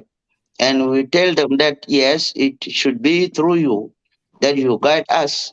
And for us to transit, we must all go together, being it a citizen and also our leaders has to lead us through that transition. Because it is not, these leaders were the leaders who brought us the independence, both all together. So we also have to give them a chance and said, okay, fine. For us as a people, we will wait for you and we will also have to monitor your moves toward the implementation of the peace agreement. And this peace agreement this time around with the security force that is combined or unified and that has to be trusted by us as a citizen, we will not have any doubt from any leader that will not implement or engage in fully into this implementation of the peace agreement. Because what they have shown us yesterday, it shows also that they also had believed that the force that was graduated yesterday would not even spare most of them should they go astray, because the constitution will be drafted using the same force. The disarmament will be made using the same post. The DDR will also, which is the disarmament and and reintegration program will also be met using the same force, and the trust building and truth and reconciliation will also be made using the same force. So this All force right. We is heard it actually all. the beginning, is a beginning of what will take us through a transformation of so many institutions, so many thinking on how we should make our future bright once more again. Are you a former soldier? Oh yes, I'm a brigadier general of the SPLA. I was trained in Bonga in 1988 with the Liwa Intifadar, and I fought in Nasser. I went to Eastern Upper Nile up to 1991. Wow. Can you tell us, and also I want you, Rubens, what do you fear that you don't want to happen that can ruin this euphoria of celebration with our national force that have been already graduated? What do you hope not happen? Well, anything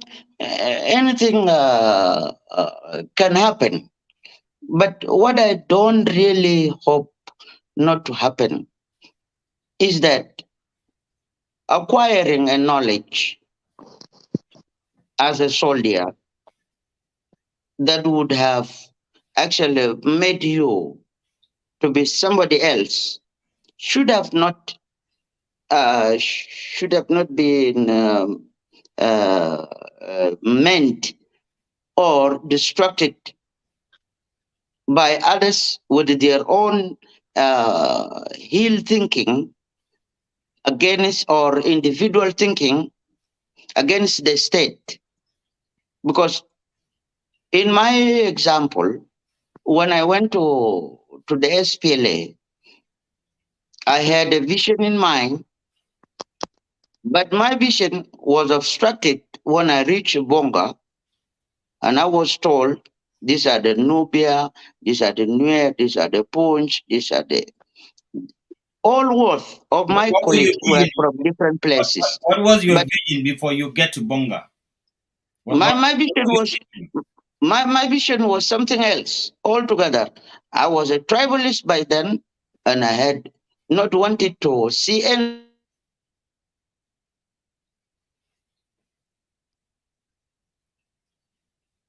All right, go ahead and fix that. We really want to hear how troublous you were and how you still now.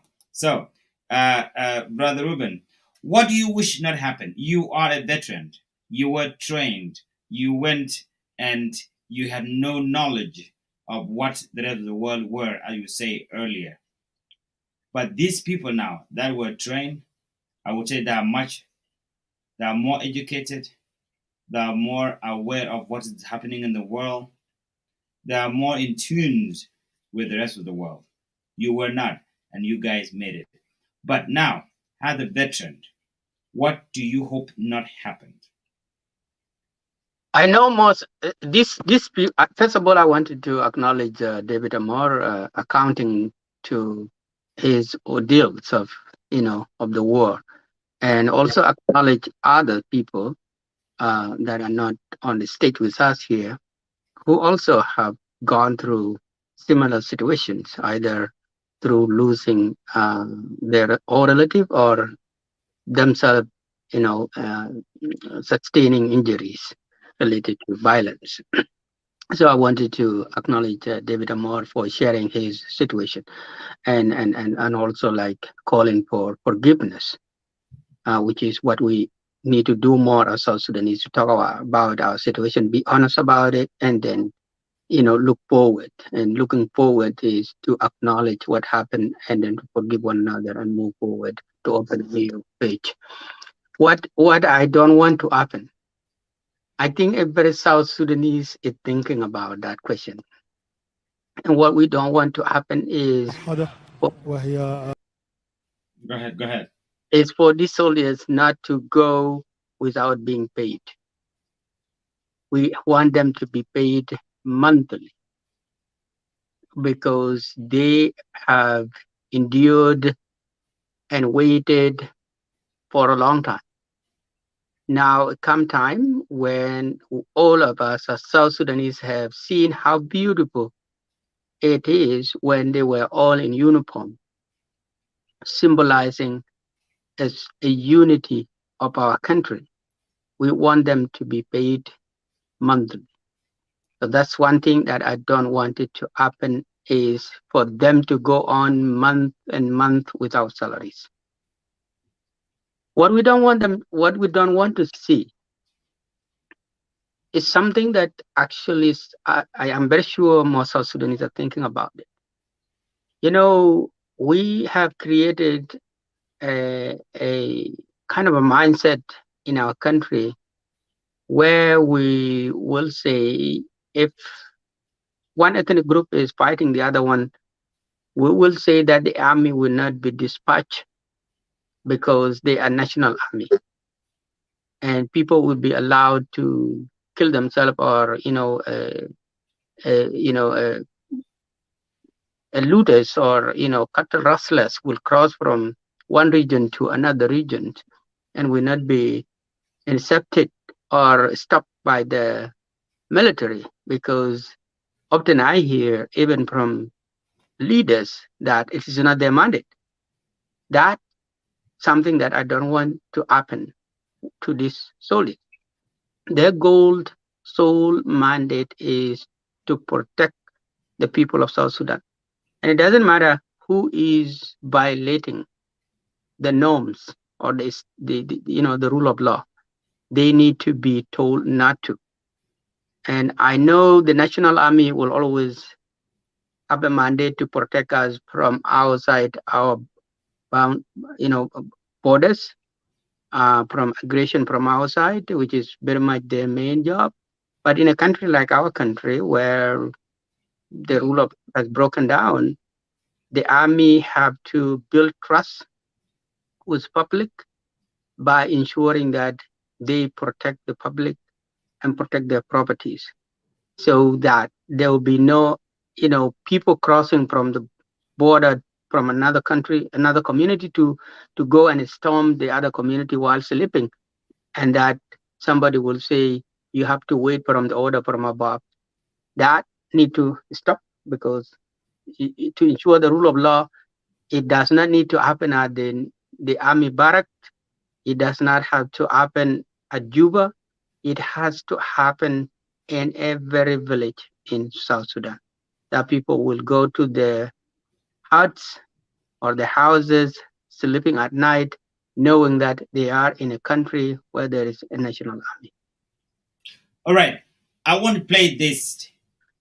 Then we'll get back to this question. And I want you to listen very carefully, because I want you to say something as well. Protocol remain observed for the sake of time. I would like to add also my voice by saying, as a civil society, we are impressed. And this is what we wish to see, supposed to be before 3 years. Though it's been delayed, it's better than never. And I'd like to take this opportunity, Your Excellency President, if at the presidency level, or the Council of Ministers, or in the Parliament, there's a question of what is meant by political will. This is the political will that we have been demanding for a long time. We have been saying, please demonstrate your political will and your political commitment for transitioning our country from violence to peace. This is what we call a political will and a political commitment and primary responsibility to implement the revitalized agreement on the resolution of conflict in South Sudan. Your Excellency, allow me to raise this concern. These are good uniform, good soldiers. If we add good money to their pockets, a non-gunman will disappear in South Sudan. Intercommunal violence, if we pay a good salary. But my message to you soldiers, behind me are political leaders When you took your oath, your allegiances to the Republic of South Sudan, I'm taking responsibility to communicate to you that from today, you are not for Woye, you are not for Viva, you are not for Take a Boom, you are for the Constitution of the Republic of South Sudan. Take responsibility and show us that. And we want to make sure when politicians want to run to bush, or they want to jump into the river, or they want to fly to the air, don't follow them with this uniform. This uniform is for the nation. This uniform is not for tribe. This uniform is not for politicians. This uniform is to protect the flag we see up there. Never ever be allow yourself to be messed up by politicians. If they disagree, Parliament is there as a house for them to reach consensus or council of ministers. If they don't want, let them come join us in the farming. We welcome them to farm for our food security. I have not much to say. I would like to take this opportunity by saying, as a civil society, we need to be engaged. We are stakeholders in this country. One day, one time, we will also be leaders of this country. We better interact. I have not much to say. I would like to say, as a unified force, go out there, clear unknown gunmen. I'm quite sure some of them are around. When they see you now, they say our business is done. No way out because you are ready to protect the citizen. We demand from you, you must take responsibility to offer us as individuals, as a communities, safety and security. Finally, Your Excellency, President of the Sudan, as a chairperson of IGAD, we are asking IGAD to demonstrate us a responsibility. We need more transformation with these forces. It's your absolute responsibility. As a son of the continent of IGAD, IGAD must show its responsibility that they are standing with us as people of South Sudan. I have not much to say. I would like to say, President, the political will you have demonstrated. Political commitment you have demonstrated. Let God.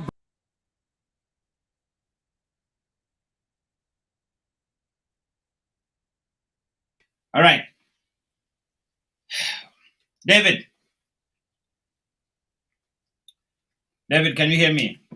Yes, I do. Good. Edmund has said it all. Edmund is a national leader. He said what needs to be heard.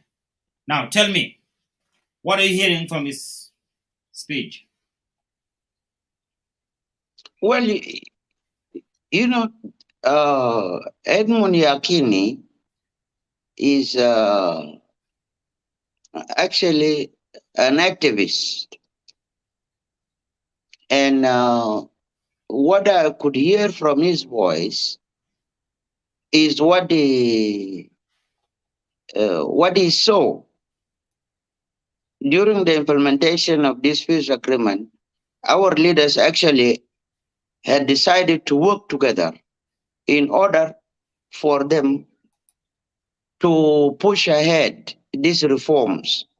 You know, both of us, both the opposition and the government did not knew one another as to what extent as to be reformed. And if I may take you back, and I really thank you about the question you had asked me before, whether I was a soldier, this is what I should have said. Now, when we signed the peace agreement during the CPA, the 6 years interim period. That's on February 22nd. Sorry, go ahead. 2020. Yeah. All right, go ahead. That's it. So during the CPA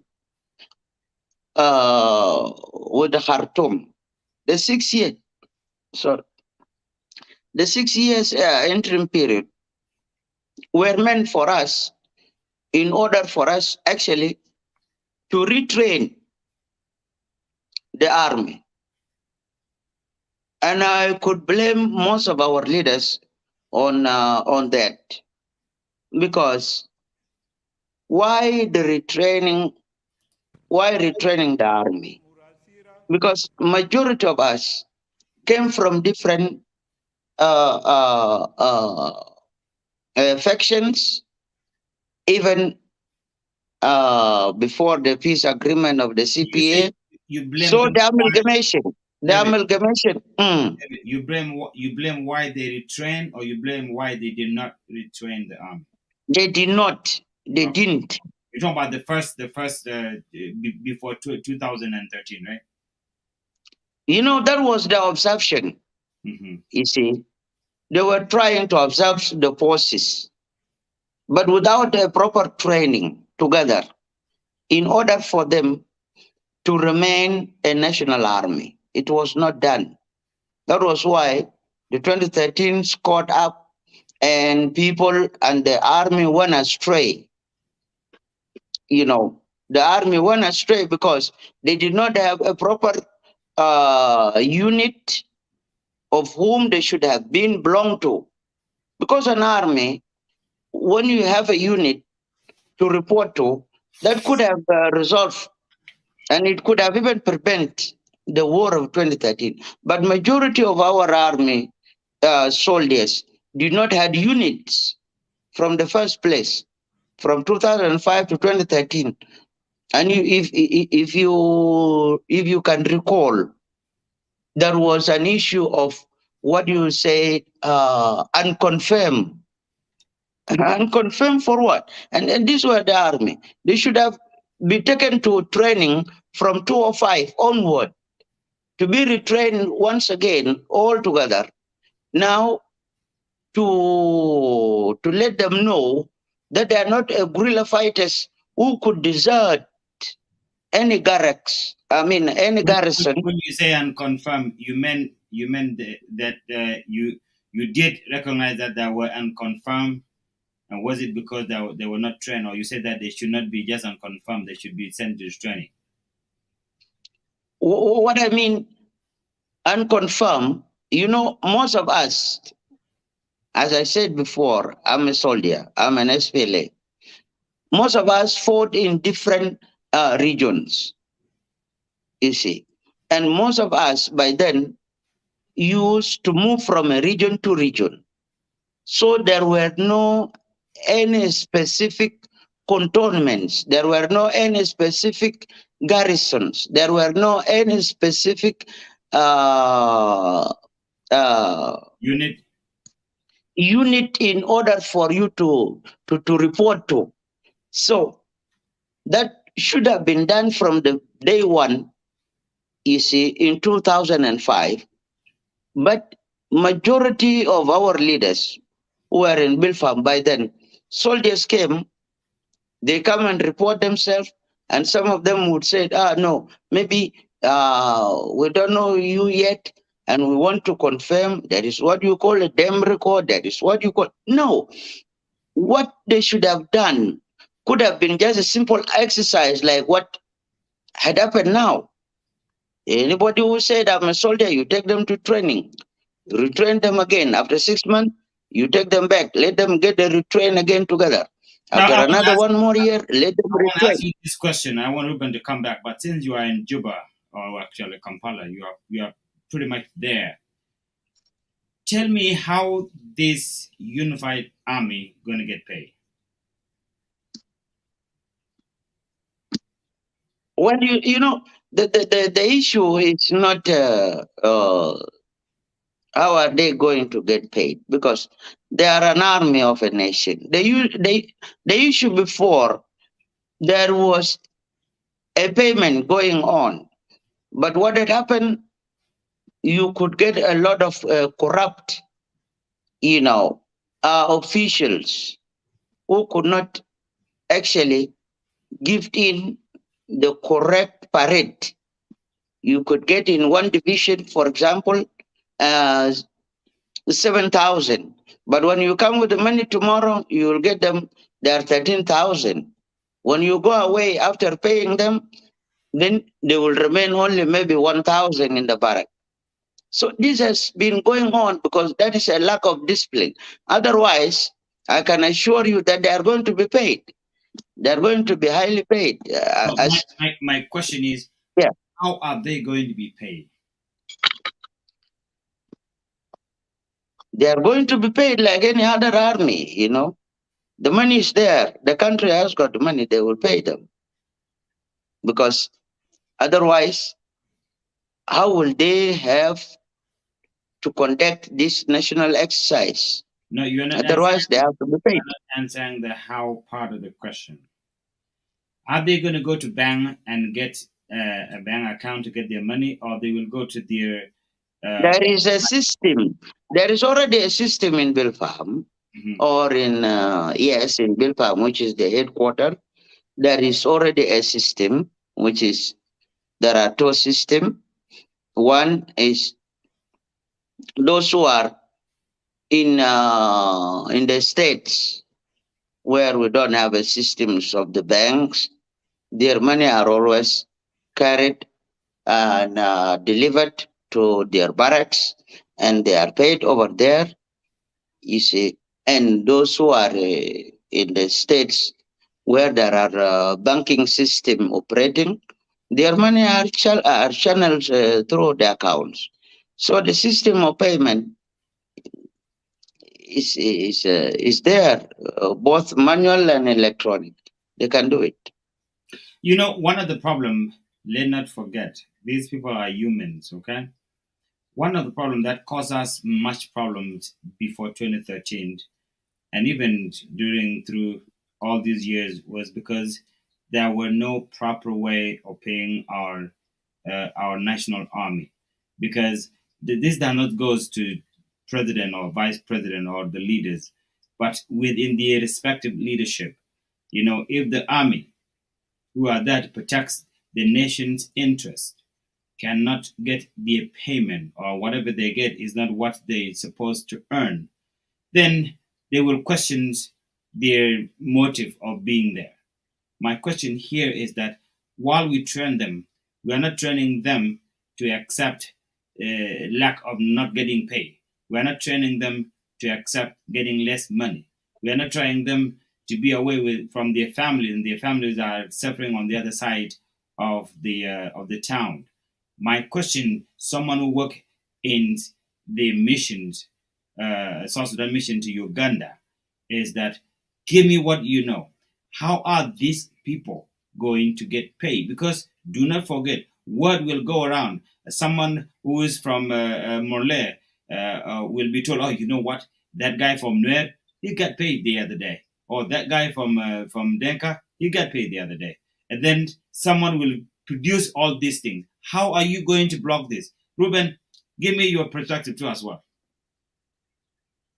Uh, I am. I know my brother David is closer to the government as he Well, is. Ruben, yes, yeah.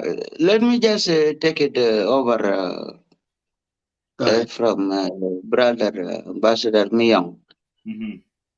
You see, there is already, as mentioned yesterday, even the vice president mentioned it yesterday, and he said, if there should be any delayment in whatever we are experiencing as a country, you to persevere. But they have got the remunerations, leases in their respective units.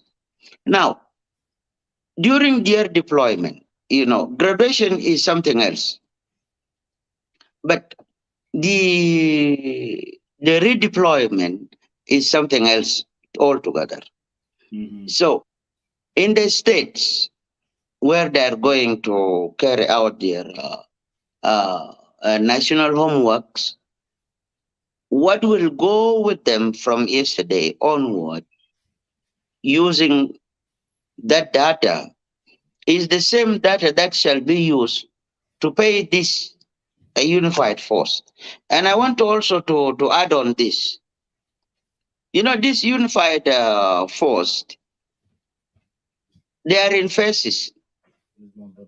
The first phase was the one of yesterday.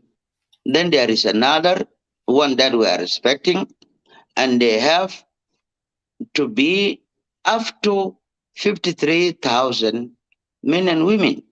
So that data is different from any other data that we had been using in payment of the army. That one is something else. It is a different data altogether.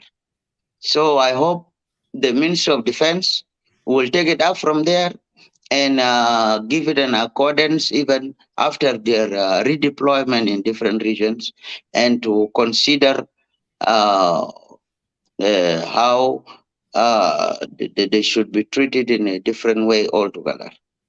Unlike the previous times where you have got the ghost names in the leases of the army payments, but this one will be will have an exception, because their data is new, and their data has got the presence of the soldiers themselves, unlike our own leases that we used to have in a different part of the army departments.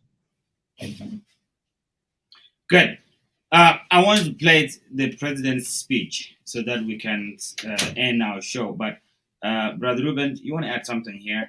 I just want to say that, like I said earlier, that all of us are wishing that this is a new era of doing things differently, because I think the National Army has a big responsibility in terms of ensuring the protection and the rule of law in the country. We have to watch as a public, and also like to make sure that the government is accountable. I think it was President Kiir who said one time during the road scandal that a Chinese company is going to be paid crude oil, and his argument was that people are corrupt in the system. When they see money, they will ship it, and they will make sure that they will take the money, and they will not use the money for what it's meant to be used for. And I think Brother Moore has also acknowledged that. So it has to be a new way of doing things, or there need to be a political will and a creation of a system that is accountable, a system that is trusted, so that these men and women are paid regularly. That will encourage the next batch that need to be trained, because if they see these other group being paid, if they see these people that have been graduated being given their salaries timely, then they will be encouraged to join the training, and that would be a good thing for people of South Sudan. There have been situations where South Sudanese have been told, and good thing started. Example of that are road going to Bargazal, road going to the Upper Nile. It's something that every South Sudanese that I see on social media will go to that, part of the road that have been constructed to take photos, because everybody wanted to have a tarmac road in the country so that it is movement, and then also like it will enhance insecurity. But they stuck; they're not finishing. So let's hope that the graduation uh, a new direction.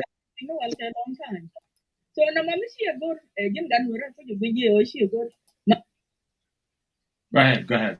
A new way of doing things, so that there is accountability and trust, because human being is human being, like you said. If they are not paid on time, and they are deployed in the villages, what do you think will happen? The victim will become the civilians. And so if that happens, then the national army is failing its mandate and duties, and that will erode more the trust between the local people and their government. And nobody wanted to see that, because all of us wanted a South Sudan where people trust the government and the system. Yes. Now let's listen to what the president said, and let's see who he's talking to. Minister of Defense and head of the delegation of the Republic of Rwanda, Dr. We're not getting. Belay, Minister of Defense and head of delegation of the Federal Democratic Republic of Ethiopia,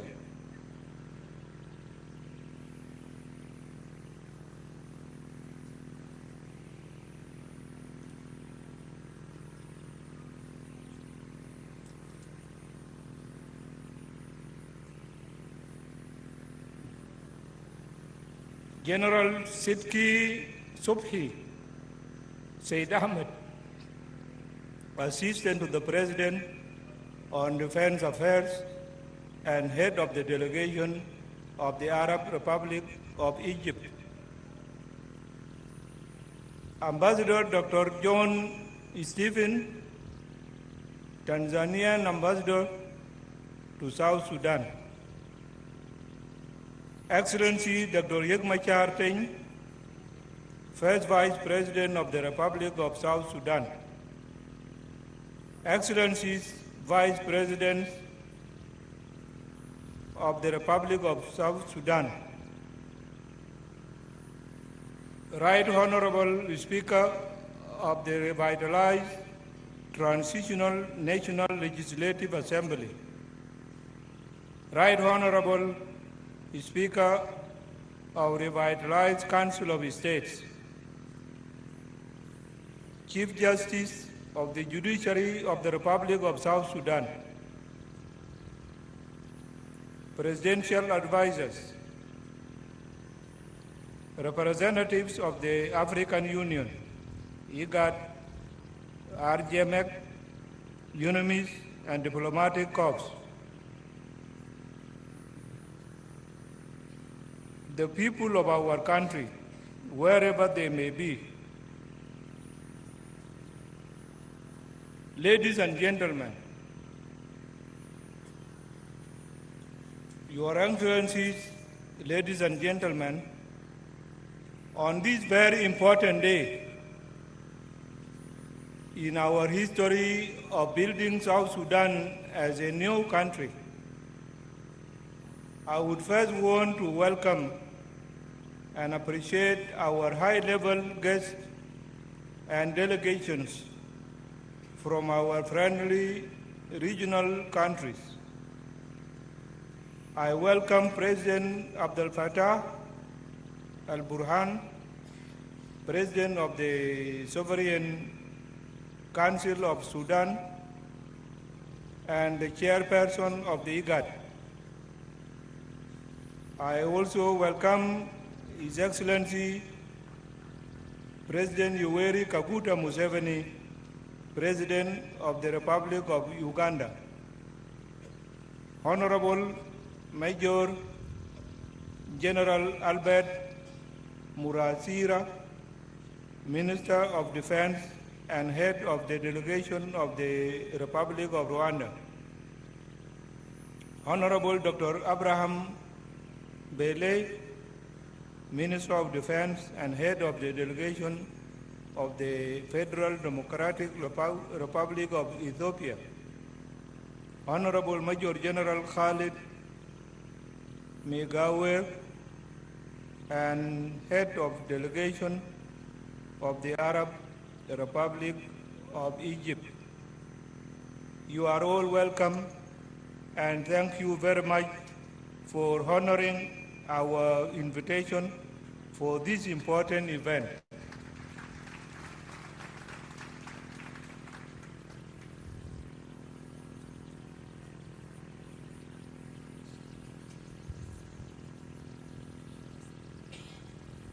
Excellencies, ladies and gentlemen, it is almost 4 years since we signed the revitalized agreement on the resolution of the conflict in the Republic of South Sudan.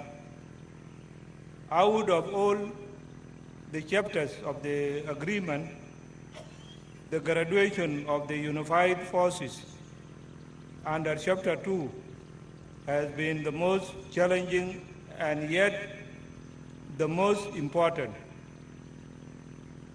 The cadets we are going to graduate in this phase are 52,000 in total. We are graduating them in phases because the training centers are widespread across the country, and it is difficult to access some of them because of the floods. Your Excellencies, distinguished guests, ladies and gentlemen, the batch we are graduating now are the cadets in training centers in parts of the greater Equatoria. The graduation of the other cadets in Greater Bahr al-Ghazal and Greater Upper Nile, respectively, will follow. I take this opportunity to thank the cadets who are being graduated today and those who will subsequently will be graduated.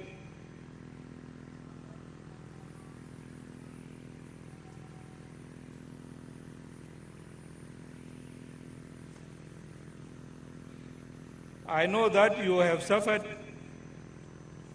for over 2 years awaiting for graduation, but I thank you for the patience and tolerance.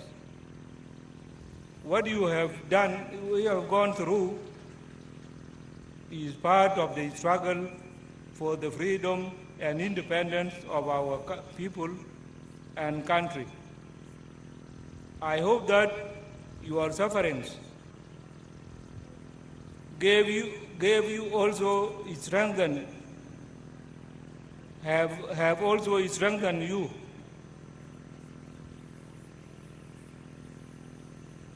And your resolve to defend your country and protect your people. Your Excellencies, ladies and gentlemen,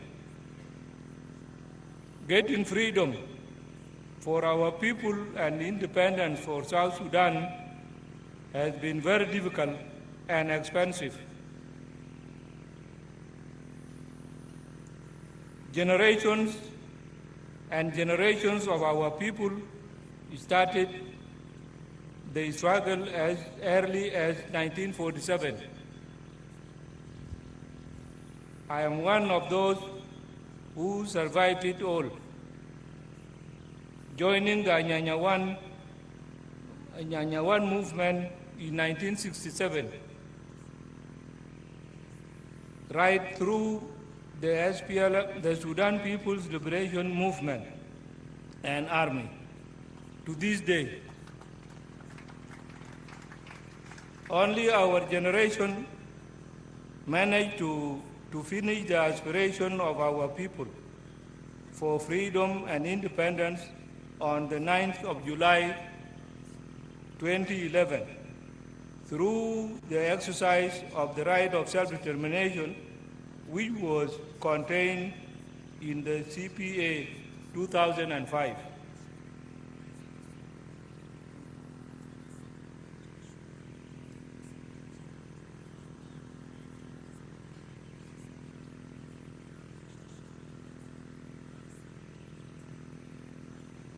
Unfortunately, we lost track of this important mission by engaging in unnecessary internal conflict in December 2013 and July 2016. A soldier of any ethnic group, it is your duty. It is your duty to treat all South Sudanese equally and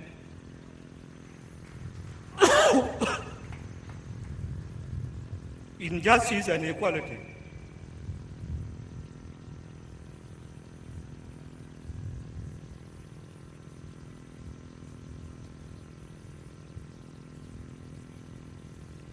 Those who will be found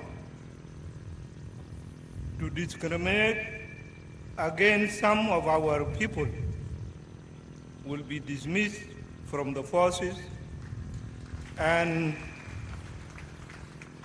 face the full force of law. The army is there to defend South Sudan from external aggression. The national security is to collect intelligence to ensure that there is no danger against South Sudan. Those in the police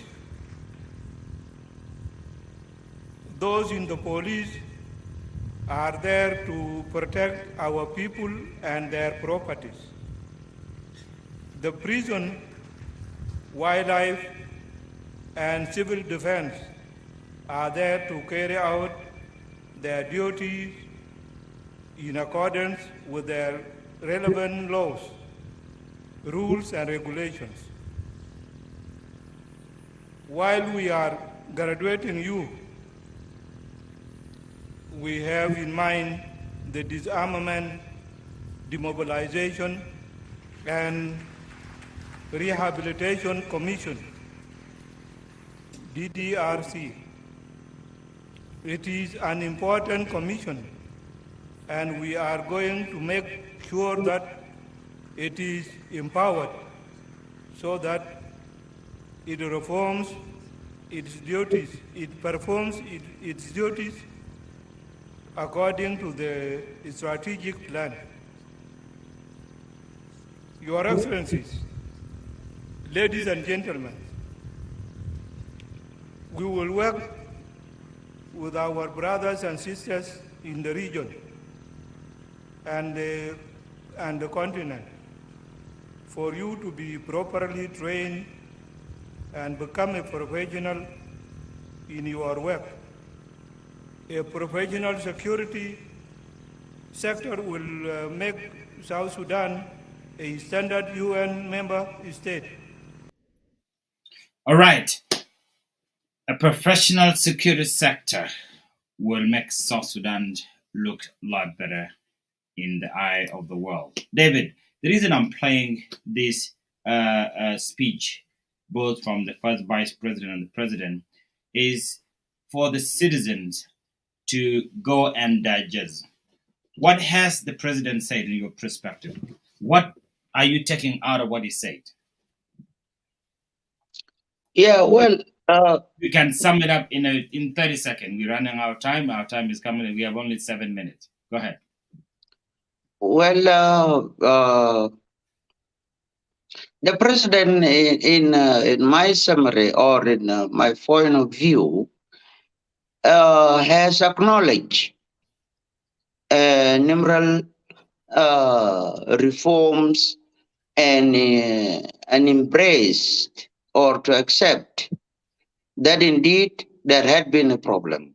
That is one. Two, he also spoke about the surety, the consurety that yes, we went out of it, but we can do it again and reshape it according to us, using together with our friends in the region and internationally.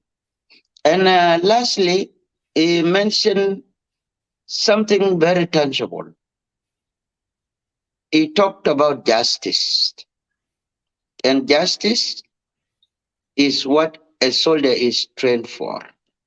To treat each and everyone equal when it comes into protection and the guiding of the state, under a professional soldier. Whereby he mentioned also about the importance that South Sudan is not an island. South Sudan is also a member of international community that has to abide by whatever protocol or norms of the international relation understanding as a member state. So it's speaking of that word, as he said, and knowing what happened in Miyong. What does that tell you? Well, what happened in Miyong, Ambassador Miyong, was unfortunate, and based on that, there had been a lot of condemnation. Even the government condemned it, and nobody was happy at all, because that was an inhuman, and it should not be tolerated at all. It is so horrified, and nobody All should right. tolerate Well, thank you very much, Brother Ruben. What did you hear? What is it that the president and both the vice president are telling people of South Sudan? And what is it that they didn't say that you wanted to add? To be honest with you, if any one of us know President Kiir when he speaks, all his speech, I think he always acknowledge that there is a problem and also speak about what need to happen. I think all what he said, all what all the leaders have said in that functions is exactly what everybody wanted to hear. But I want to bring it back to what I said earlier. The leaders will also be failed by the system because words and actions are two different things. And so that's where our eyes and, are as the people of South Sudan, that those best speeches that we heard could be turned into actions. I don't think there's anything that is left out. He talked about what went wrong. He acknowledged the contribution of the people that liberated the country, including himself. He talked about what this military will do, that they have a duty to protect the people and not to discriminate people, to protect them as South Sudanese. And if somebody failed to do that, if somebody discriminates somebody based on ethnicity, that person will be dismissed from the military. There's no any other better way of saying it than what he said. We just hope that the system do not fail the leaders or all of us as the people of South Sudan. So that's where the work need to take place. The actions, making sure what we all said earlier, that they need to be supported and paid. There need to be accountability. There need to be building of trust between the army and the people of South Sudan. Yeah, so I would just say that he said it all. Thank you. Brother David, we are going to our next topic, and it's not going to take that long because there are some questions that we wanted to answer, and I want Brother Ruben to get prepared. But before I do that, I want to play Professor Labumba. He says something very important about intellectual, how they can change the country system, not by fighting it, but by changing the policy. So I want to play this. Brother David, if you want to stay, you can stay. If not, you can watch behind the room. No problem about that. All right. Here, I want you to listen. Speakers talk about the value of education. And I have no doubt in my mind that nobody can debate against the value of education. It is not lost on me that the theme of this particular prize giving come education day is education for the global arena. You know, Honorable Kogo, we are gathered here today, and there are many who may think that this is a small event. But as the wise people say, can the ocean exist in spite of the river? Can the forest exist in spite of the tree? And can the river exist in spite of the little droplets? The truth is that our little efforts is what contributes to the big things that we do. I am moved through the testimonies of those who have spoken before me that in this sub-county you are the only one who has seen the wisdom for the third time to organize an event such as this. In other places, when I said things such as I've said about you, and my audience carried their hand, they would have clapped for you. But it appears to me that this audience has not. You are to be praised. I'm also happy that you have succeeded in putting together all the sectors of education in this part. I've had the advantage of listening to professors of universities. I've had the advantage of listening to the trade union leaders representing different cadres of teachers in the country and in the region. I've had the advantage of listening to the local politicians. I've had the advantage of listening to my good friend, the governor of Nandi, and I've heard the praises and the songs and dances that have been performed by our young men and women who have performed here to demonstrate to us that education is not only the academic aspect of it, but all other aspects which are now being given their pride of place in the new curriculum. We are praising you and those who have worked with you, and we want to encourage you because this is the generation that will ensure that our country realizes our potential. You know, when I read history, and many of us will remember that history, it was said that on the eve of independence we had identified three enemies.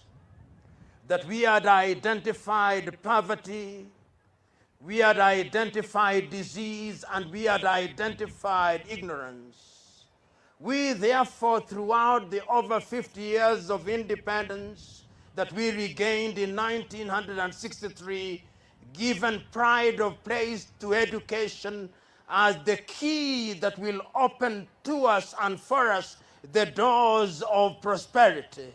And what we are doing here and what we are reminding our young men and women who are assembled here today is that education is the only thing that equalizes many men and women. If we were to ask those who are assembled here, whether they are professors, whether they are doctors, whether they are lawyers, whether they are teachers, whether they are accountants, whether they are business people, whether they are politicians, they will tell you the single thing that equalizes people is education. Education is the equalizer because it is still true that the mind is the standard of a human being. No matter how tall you are, if your mind does not work well, you are just a tall fool. No matter how short you are, if your mind does not work well, you are just a short fool.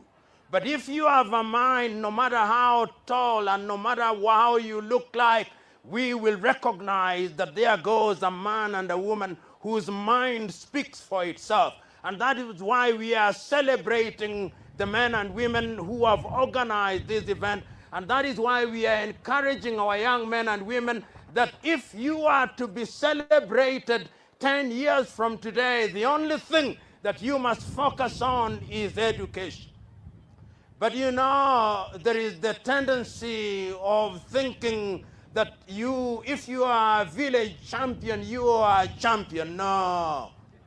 A village champion is not a champion, he is only a champion in his village. It is the great Tanzanian musician Baraka Mwinshehe Mwaruka who sang Jogoo wa shamba hawiki mjini. And I'm telling you and reminding you that if you are good in Kapsabet, you are only as good as you are good in Kenya. And that is why every time I celebrate Kapsabet High School, because you are not only good here, you are good nationally. And when you are good nationally, it means you are good in the East African region. And when you are good in the East African region, you are good in Africa. And when you are good in Africa, you can now compete with the world, because that is where the competition is. You know, Grace, who is a CEC, and whom I have met today,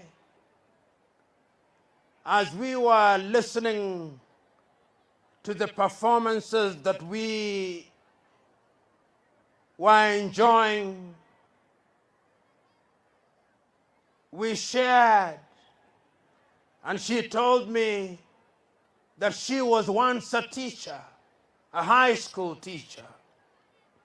She is now a CEC at the level of policy formulation. The beauty of education is that it opens many doors for you. You can choose to be a teacher, and when you are tired of teaching and you are sitting at home, some governor, including my good friend Sang, will identify you and make you a CEC. That is what happens. But if you did not go to school, we will never find you, because you will be hidden in some village doing next to nothing, which is not good for you and for anybody. We are therefore encouraging you to use the occasion that you have to ensure that you prepare yourself for tomorrow. The professors who are here will tell you, and I'll name them by name. Professor Ngala was sitting comfortably in his rural home, and sometimes in Mombasa. Then, because he went to school, the President of the Republic of Kenya and other institutions saw the wisdom of choosing a wise man, and behold, he is the chair of Koitalel. If he was a beach boy in Mombasa, he would be walking half naked, being useful to nobody except himself. But today we are celebrating him because of education. Professor Mayo, who is sitting here at Baraton University, the reason why he was selected is because there is something in his mind. The directors of education that you listen to here, they are men and women that we are celebrating because there is something between their ears. And when there is something between your ears, you don't have to tell us. You open your mouth and we know that there is something useful between your ears. Today, therefore, we come here not to make many lengthy speeches.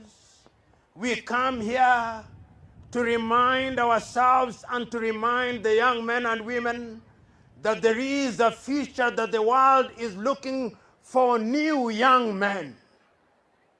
And what are the new young men that the world is looking for? The world is looking for new young men who are disciplined. Because discipline is at the heart of who you are. No matter how educated you are, no matter how rich you are, if you do not have the gift of discipline, then you are a danger to society. Today, I am asking you, young men and women, be disciplined that you may be a good global citizen. The world is looking for young men who are humble.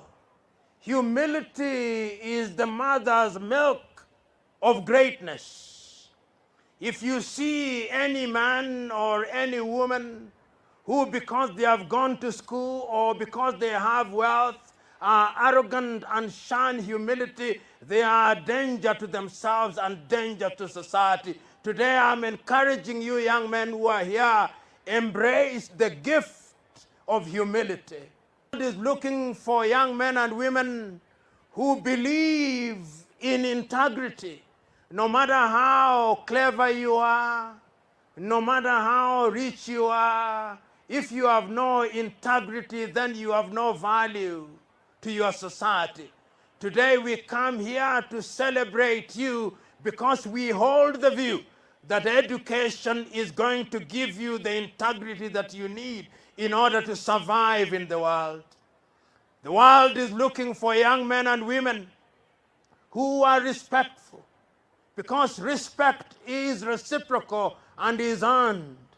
You know, many of you who are in positions of authority and have applied for jobs and opportunities, sometimes when you ask for a job elsewhere, they ask you to get a letter from your high school, a letter from your primary school. That is when we discover that you are expelled in every school that you visited. And even if people wanted to employ you, they think this is trouble personified. What we are encouraging you, young men and women, is that you must have a good school leaving certificate from your primary school. You must have a good leaving certificate from your high school.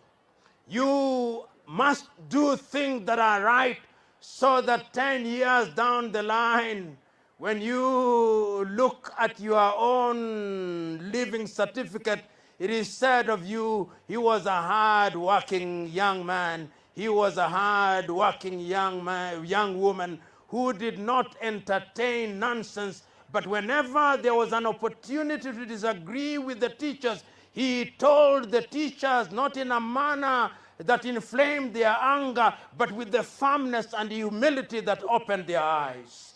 I believe that that is a possibility, and I have no doubt in my mind that on an occasion such as this, we are celebrating and preparing you for that day. All right, welcome back to South Sudan. You have been watching this long speech of Professor Pialo Lumumba. He's telling us very, very important message. And this is the reason why I want to play this for you so that you are acquainted with what it takes. To my panelists, the reason I'm playing this is because of the second question that we are going to. My second question here that we're supposed to have exhausted last week is about our intellectuals, our scholars, those who are educated, especially here in the West and elsewhere in the continent of Africa. Brother Lumumba gave a very important message about not only that education is better, but also you must be humble. I want to speak to you, Brother Ruben, and this would have been much also great if Dr. Thatch were to be here as well. We are well educated here in the West, specifically here in United States and Australia, Canada, name it, even also in Africa as well. Instead of going on live video, instead of writing things that will actually make people push you away, why not the South Sudanese intellectuals come together and worked for the change that is not happening? When I say this is, whether you are a doctor, you have a master's, you have a college degree, or you are somehow educated in some way, you should start with your own community and making change so that the system will see you making difference. Brother Ruben, why not that happening now? Why every person is there to blame X and Y, and they are not even making difference in their own community? Well, that is a very tough question, Ambassador Miyong. What I will say is that Every situation is different. One thing that we all need to acknowledge as South Sudanese is that we I think we did surprise ourselves, because for a long time, when we were liberating the country, our hope was that when this country is liberated, we will be different people. We will have better life. We will have better understanding. We'll have, better things. I don't know. I do follow the social media too, and sometimes I disagree. And there's some places sometimes that you just see, and then what you see, and then it breaks your hearts. There are quite a number of people that were really very instrumental during the war, composing songs to the soldiers in different battalions. That people are now bringing them on social media in a very, very bad situations. That they are like elected, nobody, know where about them, but they were very important people before.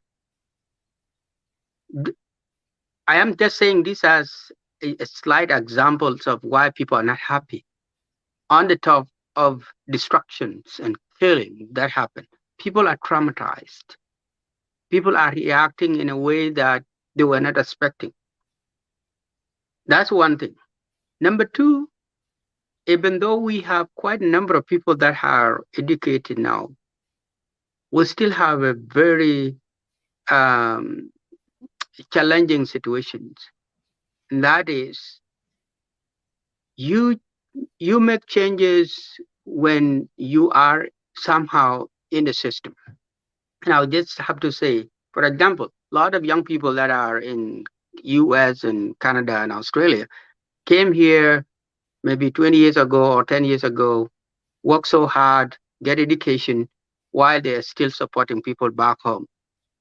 When they finish their education and they're thinking now they're going to go back home, it's not safe for them. This war, this conflict, this displacement, all those kind of things. So I wanted to say that um, we could blame. I think there's no way that we cannot accept a blame as South Sudanese, even though we're not all carrying guns, we're not all politicians. We have to accept a blame that we all have failed ourselves. But I would say also that not so much when it comes to the intellectual in terms of their failure. Like the way the situation is, everybody's shocked, everybody's caught and unguarded. You don't know where to begin. People are not in one place. You are struggling with understanding what happened to your family, your village, your country.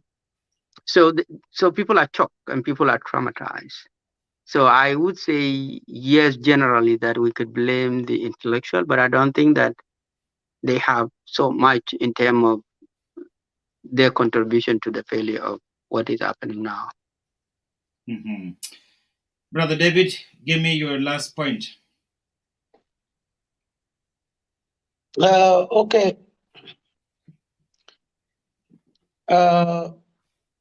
In terms of intellectuality or education,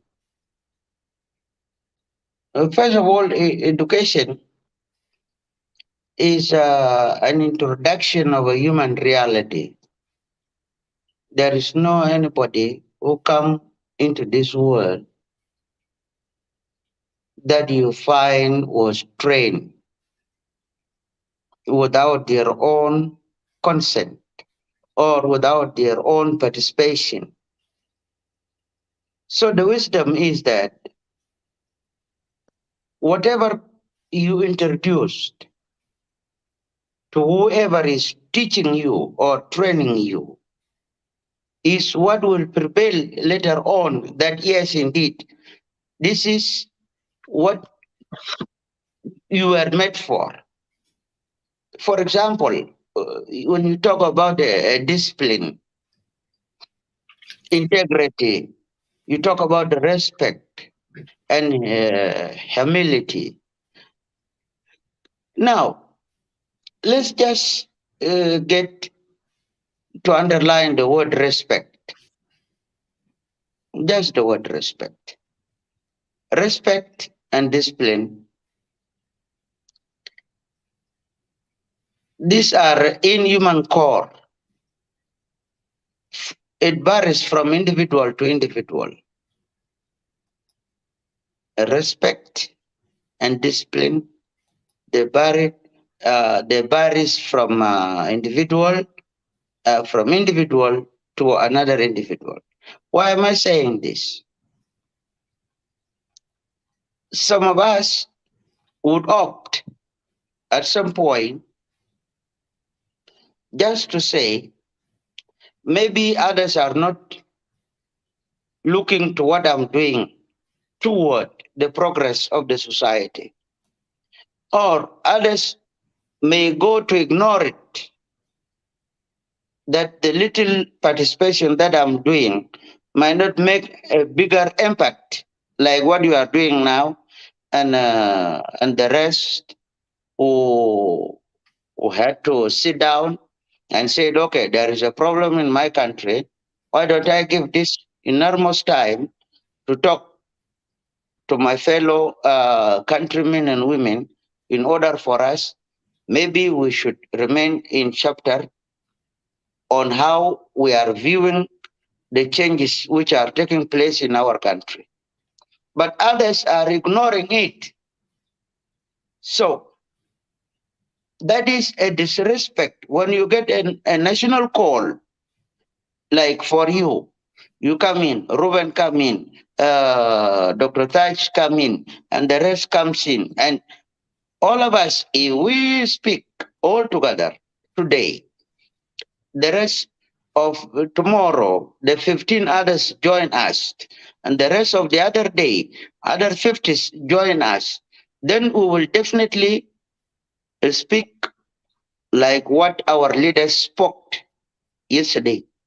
Yesterday, they spoke as intellectual, both of them.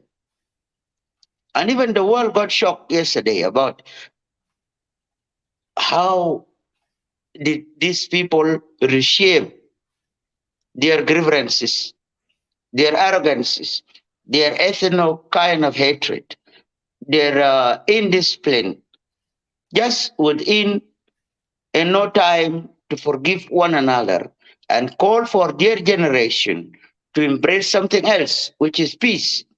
That is intellectuality. An intellect minded person must not dwell on the past, nor does do have to forget the history, but has to bring the thin line that let there be something growing within that thin line that has to separate the past and the present, which is the progress and the forwardness of the people. And I really admire Dr. Riek, and I repeat again, yesterday, he repeated it several times. He said he was very happy to see that here is the change. And President Kiir also acknowledged it. And he said, we are making an era in our country that here is a new reform, a new change, a new phase that we are trying to rebuild to become broader.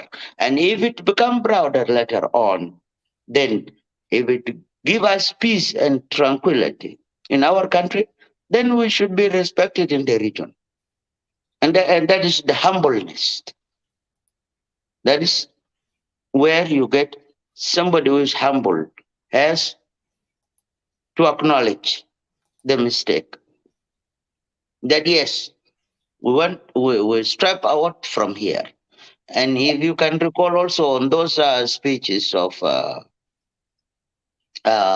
President Museveni of Uganda, who also said that why do we always have to blame the colonialist? He said, yes, we can continue to blame those who colonized us, but at least 60 to 70% for them to come and colonize us was our mistake, because we could not talk to one another. We could not try to reach out on our weaknesses. Therefore, the enemy could get into our line of defense and break them easily and take us all, you see. So, Professor Lumumba mentioned one thing about the integrity. You see, integrity is something born in you. If you are born a thief, you will remain a thief. If you are born a liar, you will remain a liar. Because that inner... Those characters are taught. You can be born a liar, but if you go through right system of raising you up, I'm sure that can change. And the integrity. Well, that's yeah. Yeah. What I mean is, you are born a liar is where you have been brought up. If you are somebody who do not want others, you cannot become a nationalist. If you don't forgive others, you cannot become a nationalist. If you don't accept the situation you are in, you cannot become a nationalist. If you don't communicate to others, whether you in difficulties or in happiness, if you don't communicate to others, then you cannot become a nationalist. A nationalist is a simple person who endures all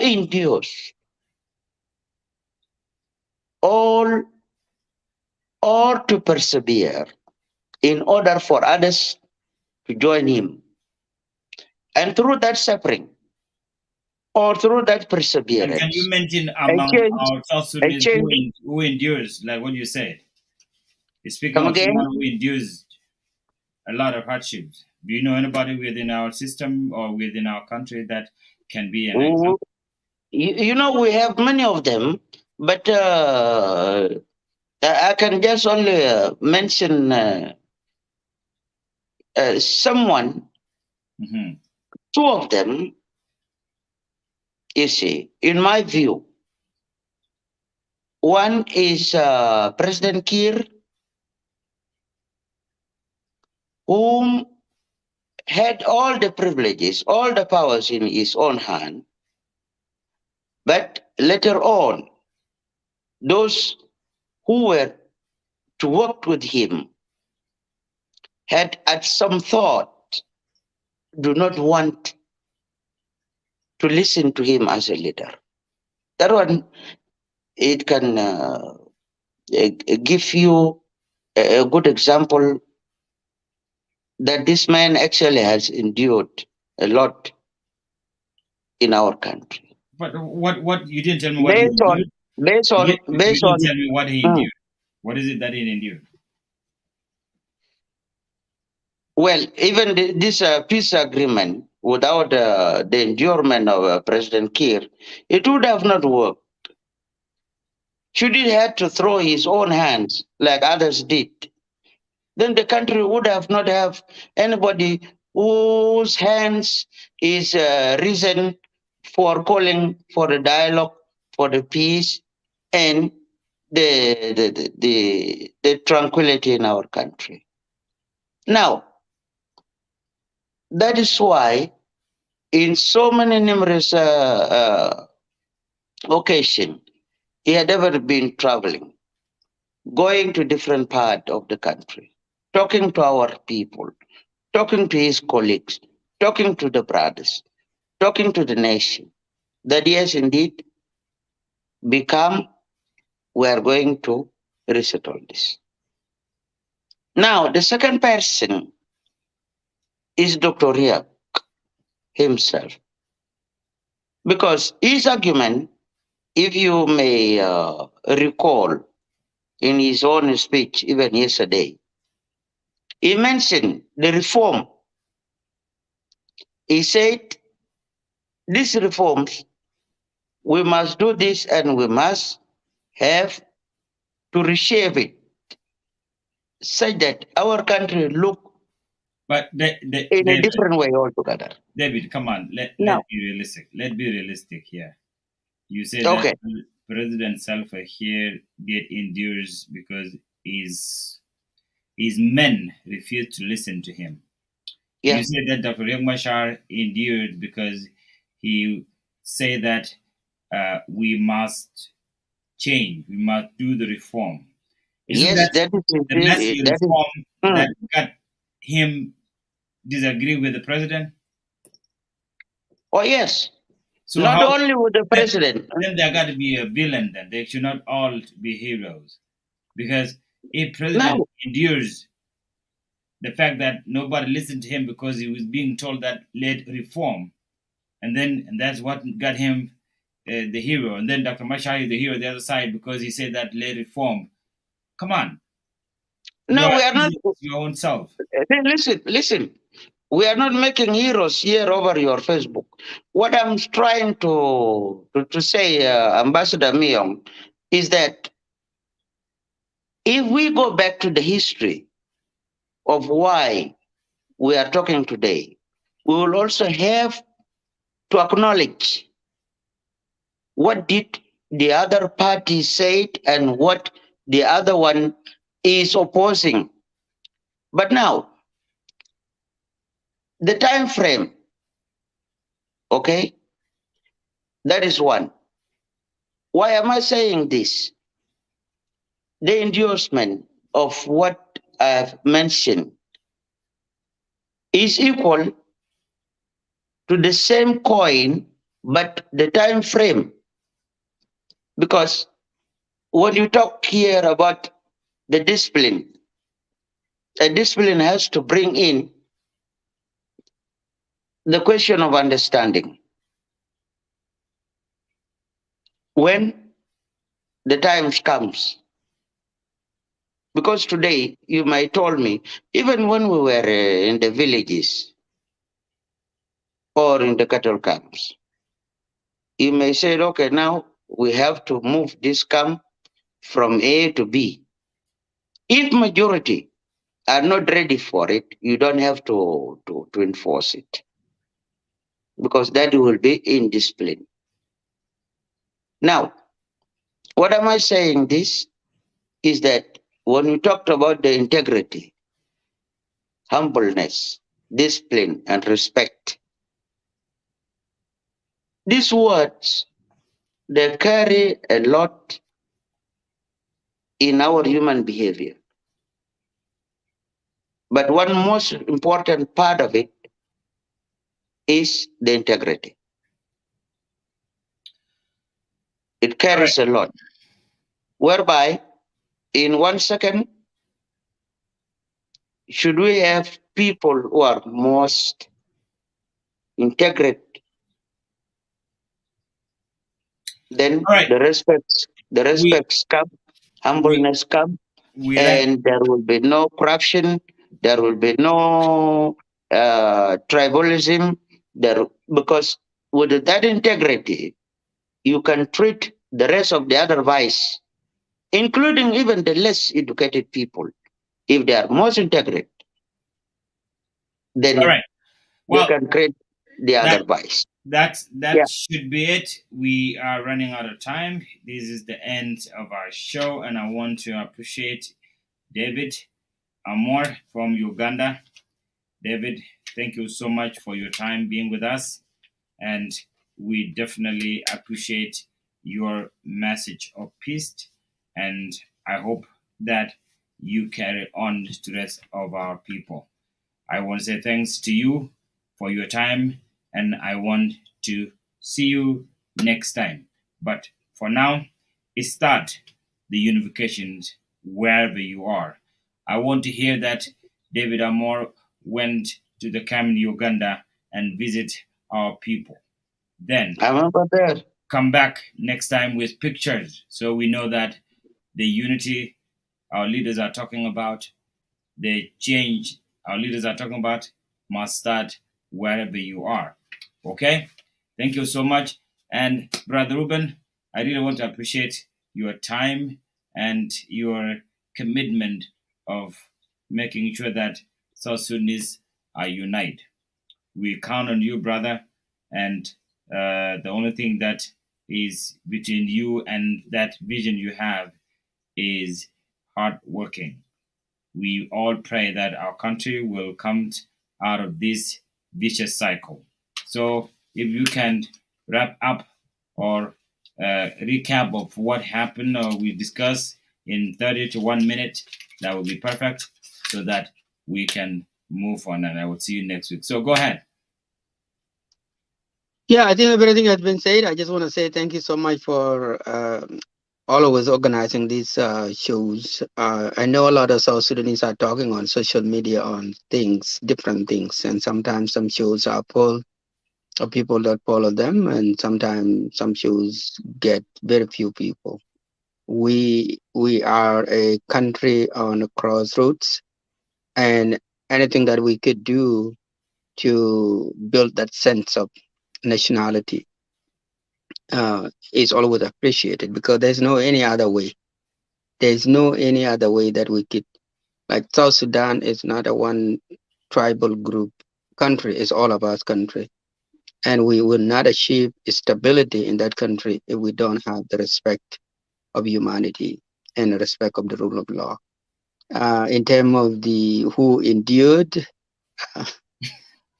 there is a gentleman, it's a Jane guy, it's a Dinka guy. I think he nicknamed himself a Kotakol. I don't know, but that kind of name is a very funny name. Yeah. Yeah, Kotakol has a song He's actually. a good musician. Chawil gum, Yeah. bokum, bokum, bokum. So That he, is his music. What does that mean? Yeah. so Bagum Bagum mean that he is endured. So Yeah. endured, he endured a That was, lot. yeah. And Then he said, when you ask me about endurement, then sometime I said, maybe I'm ahead of Riek Machar. But when I look into the issues, what Riek Machar has gone through, my things are much more better than those of Riek Machar of what he went through. That's what he said. If you ask me about Kir Mayar, then when I look into what Kir Mayar went through, then I sometimes just, and But, give a but sympathy David, over what Salva Kiir has gone David, through. why are you This mentioning? is Why are you mentioning two people and it's not over. mentioning someone in camp who has lost his family, her family, a widow, a child that has no parents, and why are you mentioning those? Why are you mentioning people that has endured nothing? I think what these were the people, these were the politicians who brought us war from wherever they brought the war from. so Yeah, the war does not come from heaven. Yes, yeah, but They were brought. The war was brought by Riek Machar and Salva Kiir. That's right. But then why would you be the one? Why are they the one that endured them? Well, this is according to what they have gone through. You're contradicting yourself, but that's fine. I'm not contradicting myself. You know the reality yourself. I think what I will read your lips. what the singer is saying is opposite. You are trying to provoke me, Miyong, and I don't want to fight. Urikun to yell to a kapeka ye. Chote mal. Chote mal. Kurkun yell to a kapeka ye. Chote mal. Kon ngani. Hey, chabul charo binyo right. Kwana woni am ke garajin te kon. All right. Kwana right. Okay, I get you. I get you, Yeah. brother. But hey, don't forget. Okay. Thank you. Go. All right. Yeah, go ahead. I want to hear what Yeah, Koda kon yeah. What I was saying was that Kodakon is actually saying opposite. He say that he endured more than Salva Kiir and Riek Machar, because he say that Kaki Achibere, meaning that his situation is worse than the situation of Riek Machar and situation of Salva Kiir. Okay. He identified the two people is the scales of the conflict that they are managing, regardless of who's right and who's wrong, they are managing a very complex situations. And so I think they sometimes don't go to bed thinking about what to do tomorrow to win the war or, to end the war, whatever that is. So he thinks that his situation is worse than those other people. So what I wanted to say is that the average South Sudanese have endured a lot more than the leaders, and let hope that something better happen so that everybody live a normal life. Also, I'm very sure that the war is not also an easy thing. Like even like you wage the war or in the war you're defending yourself. It's also a struggle, and everybody in South Sudan at this stage have endured. It's just that the level of endurance is different from ordinary person whose house has been destroyed or family members are killed and left with nothing or confined in a displaced camp, compared to a leader who drink clean water, have a place to sleep and food to eat and the people to guide or to protect him. Anyway, in short, I'll just say that thank you for the opportunity, and I wanted also to continue to appreciate David more. This is the first time for me to actually hear you speak, and I think a lot of the people in the system sometimes don't come and speak and interact with people, and that's something that need to be changed. We have, Ambassador Philip here. Anytime we organize event, he is one of the ambassadors that show up and speak Oh yeah, to, that's true. because people need to interact, because government is a government of people by the people, and the more we interact, the more we understand ourselves, and the more the trust is built, and that's how we bring the changes or contribute to the changes that all of us wanted to see. We want to see a stable South Sudan where everybody is protected and happy. So thank you so much for your contribution to this discussion. Thank you. Don't go away. I want to give David an example, and both of you too, of this endurance. David, and let's say that it's very cold wherever you are, and you have only one blanket, but you wanted to wash your blanket at night. You went ahead and washed your blanket, and it's very cold. Now, if it's cold at night and you cannot use it, and you're the one who decides to wash your blanket at night, are you enduring, or you are actually facing the consequences of not watching it when the sun is out? And versus someone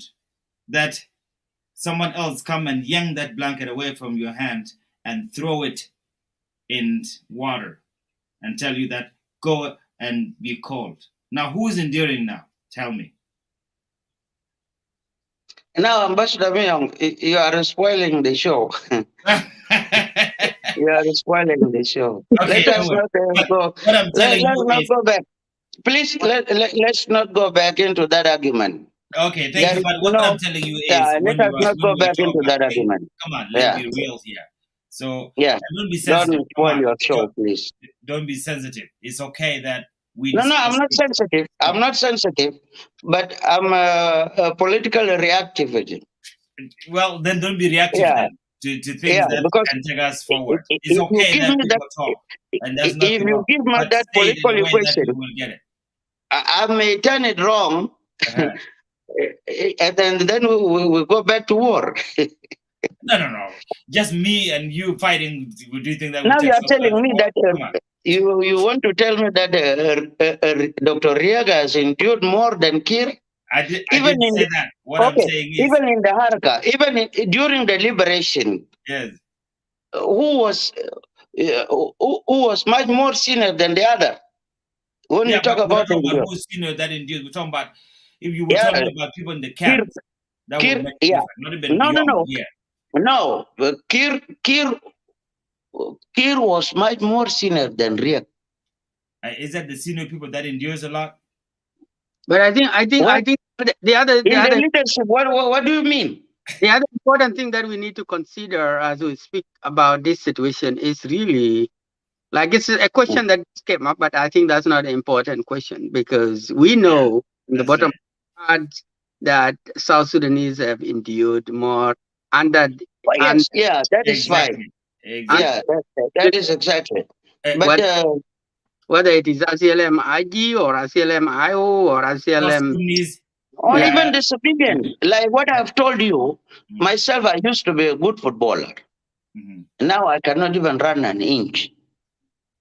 I was just beaten during those wars, but I'm still calling for forgiveness and reconciliation. Leave alone just to talk about. So I have endured a lot also. But don't worry, you are getting old anyway. You're not going to play football. That's fine. Let's just when if I want to get old, that does not give you a permission to break my leg. All right. Anyway, brother, I want to thank both of you guys. Anyway, I've joined your show anyway. Yes, this is important that our people need to know what's happening. And thank you so much, Brother David, for always being so brave and come and tell us what's happening. Okay, we need your voice all the time, even though we have disagreements every time. There's nothing wrong about it. Okay, we must disagree. But let it be useful disagreements, Ambassador. Let it be useful disagreement. You cannot have a disagreement over things that are able to be resolved. You Of course, better yes, have. but you're the one Yeah. who came up. You're the one who came up with the endurance, and Well, from there, and that endurance, we know who endures in South Sudan. I'm gonna go, gentlemen, and All right. Thank you, guys. Thank you, David. Bye. Ganyedi. Bye bye. All right. I want to say thanks to our viewers for watching. This is the end of our show, and I want to say it. We have been here for the last 3 hours and almost 4 hours, and I want my viewers to give me some feedback of what you guys want to hear. This is a show, a platform that the vision of this South Sudan today is to bring South Sudanese together and discuss things that people don't like to talk about. But the thing that we don't discuss, as said by one of the South Sudanese writers, these are the things that divide us. So we need to come out and discuss these things civilly so that we get somewhere and we move on. So next week we'll come back with the same topics, of course, in a different way, but I believe that your contribution is highly needed. Send us your feedback. Tell us how this program can improve with your feedback to what you can tell us, and also in terms of topics as well. If you are an intellectual, if you are a scholar, if you are someone of expert in some certain way, let us know. Tell us what we need to know of what you know, because humans can only progress when they learn from someone else. So we wanted to, I want to say thanks for your time to watch us, and also I want to thanks to those who have been there since when we began this discussion. Last thing that I wanted to tell you, and I want to say this in Nuer language because I can't even say it better than that for those who listened in Nuer. Minde la ken raj me chitwok ko woni ne chane kon chake graduated. These graduations is a national army min lonu ne kon Milon South Sudanese there. Jiram ra ke tung nora minde lare de jogen wonene mite michnen larong. Here there will be a question. Here there will be a go why mut walk. But what is much needed mu go long ke jiram, especially mi jiram to long. Mi jiram to mi dera ngach mi dena lo. So jin churodu kondor iko ngaje no mo e jeg. Mi jeg la le ram nanin ngeje won me jeg. Wo kume dun sa Sudan. Wo shenanak. Wo system. Wo shenanak. Wo South Sudan will take a problem. Make on. We know that very well. But the question here is, it will bekondial bekonang. Bekondial bekonang. And I'm sorry for those who are not listening in this language I'm talking about, even though this is for South Sudan. Please forgive me. Why? Because there are some word that I'm hearing in the other language. And if I can hear that in this language, I can also answer them. So give me a chance to answer this question and also this concern. Like I tell you, every language is a national language in South Sudan. So Mendel Harye, Jiram Rai Katumara, please go along. Achidini menyeri long, Kamendiri Jack, Kutla Project. Achidini menyeri long, Katindiri Jack, Kutla Roland Kidan Kirolan. Nay, they come to South Sudan are to Radian. In fact, we didn't talk to the thing. We were Aram kel kenuri ke South Sudan te lara woni ne malme dum ngadi South Sudan me the deal country by itself. But Michim went wrong. Shoot a jokal, cool bong naga do, Muladia calorong. Kakal Muladin meda. Kakal mititet. Kakal mitira intin me chonge. Kakal michi berge chiri yen kanake. Ureka. Larve kaluni melani jen. Tenikel. Go along. In yun to make it work. South Sudan Chababa. Yenate Lade, Ureg Masha, each a surrender. Yenate Lade, Ureg Masha, each a loyrech. Mitiram look along. To South Sudan, each a bidak, but a gatate anyway. A quarter in Kagway. Go tell the day you go to Gola. Tell the day you go to Guardian. Day into your own. But Chalar, a Reg Masha, to South Sudan. But what can? Kun Dejime, Chanyoka. Parliament me, Chanyoka. System police me, Chanyoka. Security, Chanyoka. Kuma daka je wodi wo bala ni system mi mat na ne dia mi jira mo bo ko western equatoria mi jira mo bo ko western bargazal bi kapna bi ka somewhere kamorle ki equatoria mi tika system lat kama be jilo mi te mi ken lentin bere biebelen ñun kon wan jeke ko chay la dor ramu kuj mi ladde ramu diw ni je du je na mo je ko te jor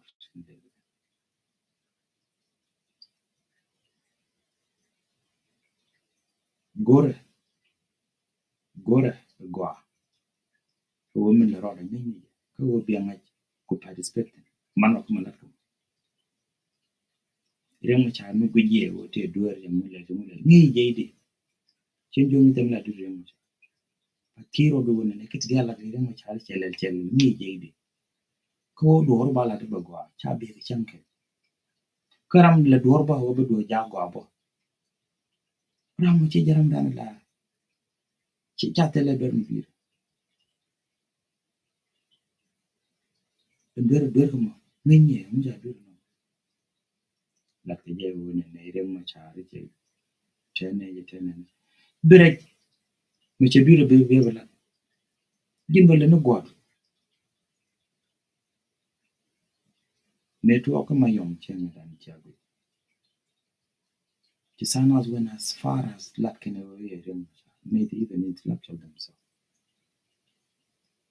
how okay, at the same time la in rem cha lo nyina rem cha no waran wan how in the world no to so hin de la to na o mi che lo to do ala long bene then le long to knock lo do bebe but chu ko ken ti bi men de la long len bela chekri ramla no ne menga ka mekando la na pen la do kama la nda don ki so pala ka go no rai me pala ko bieli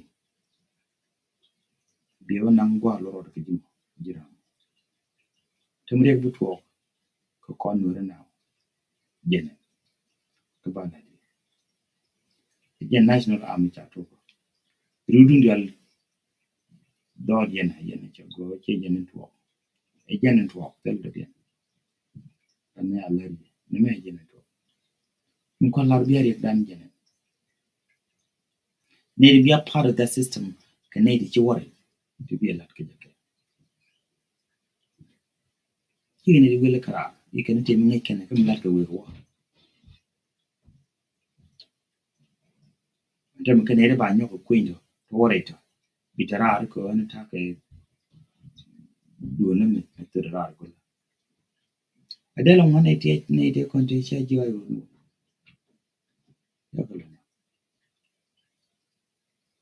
awo ire self care mo da kwara tele me bugo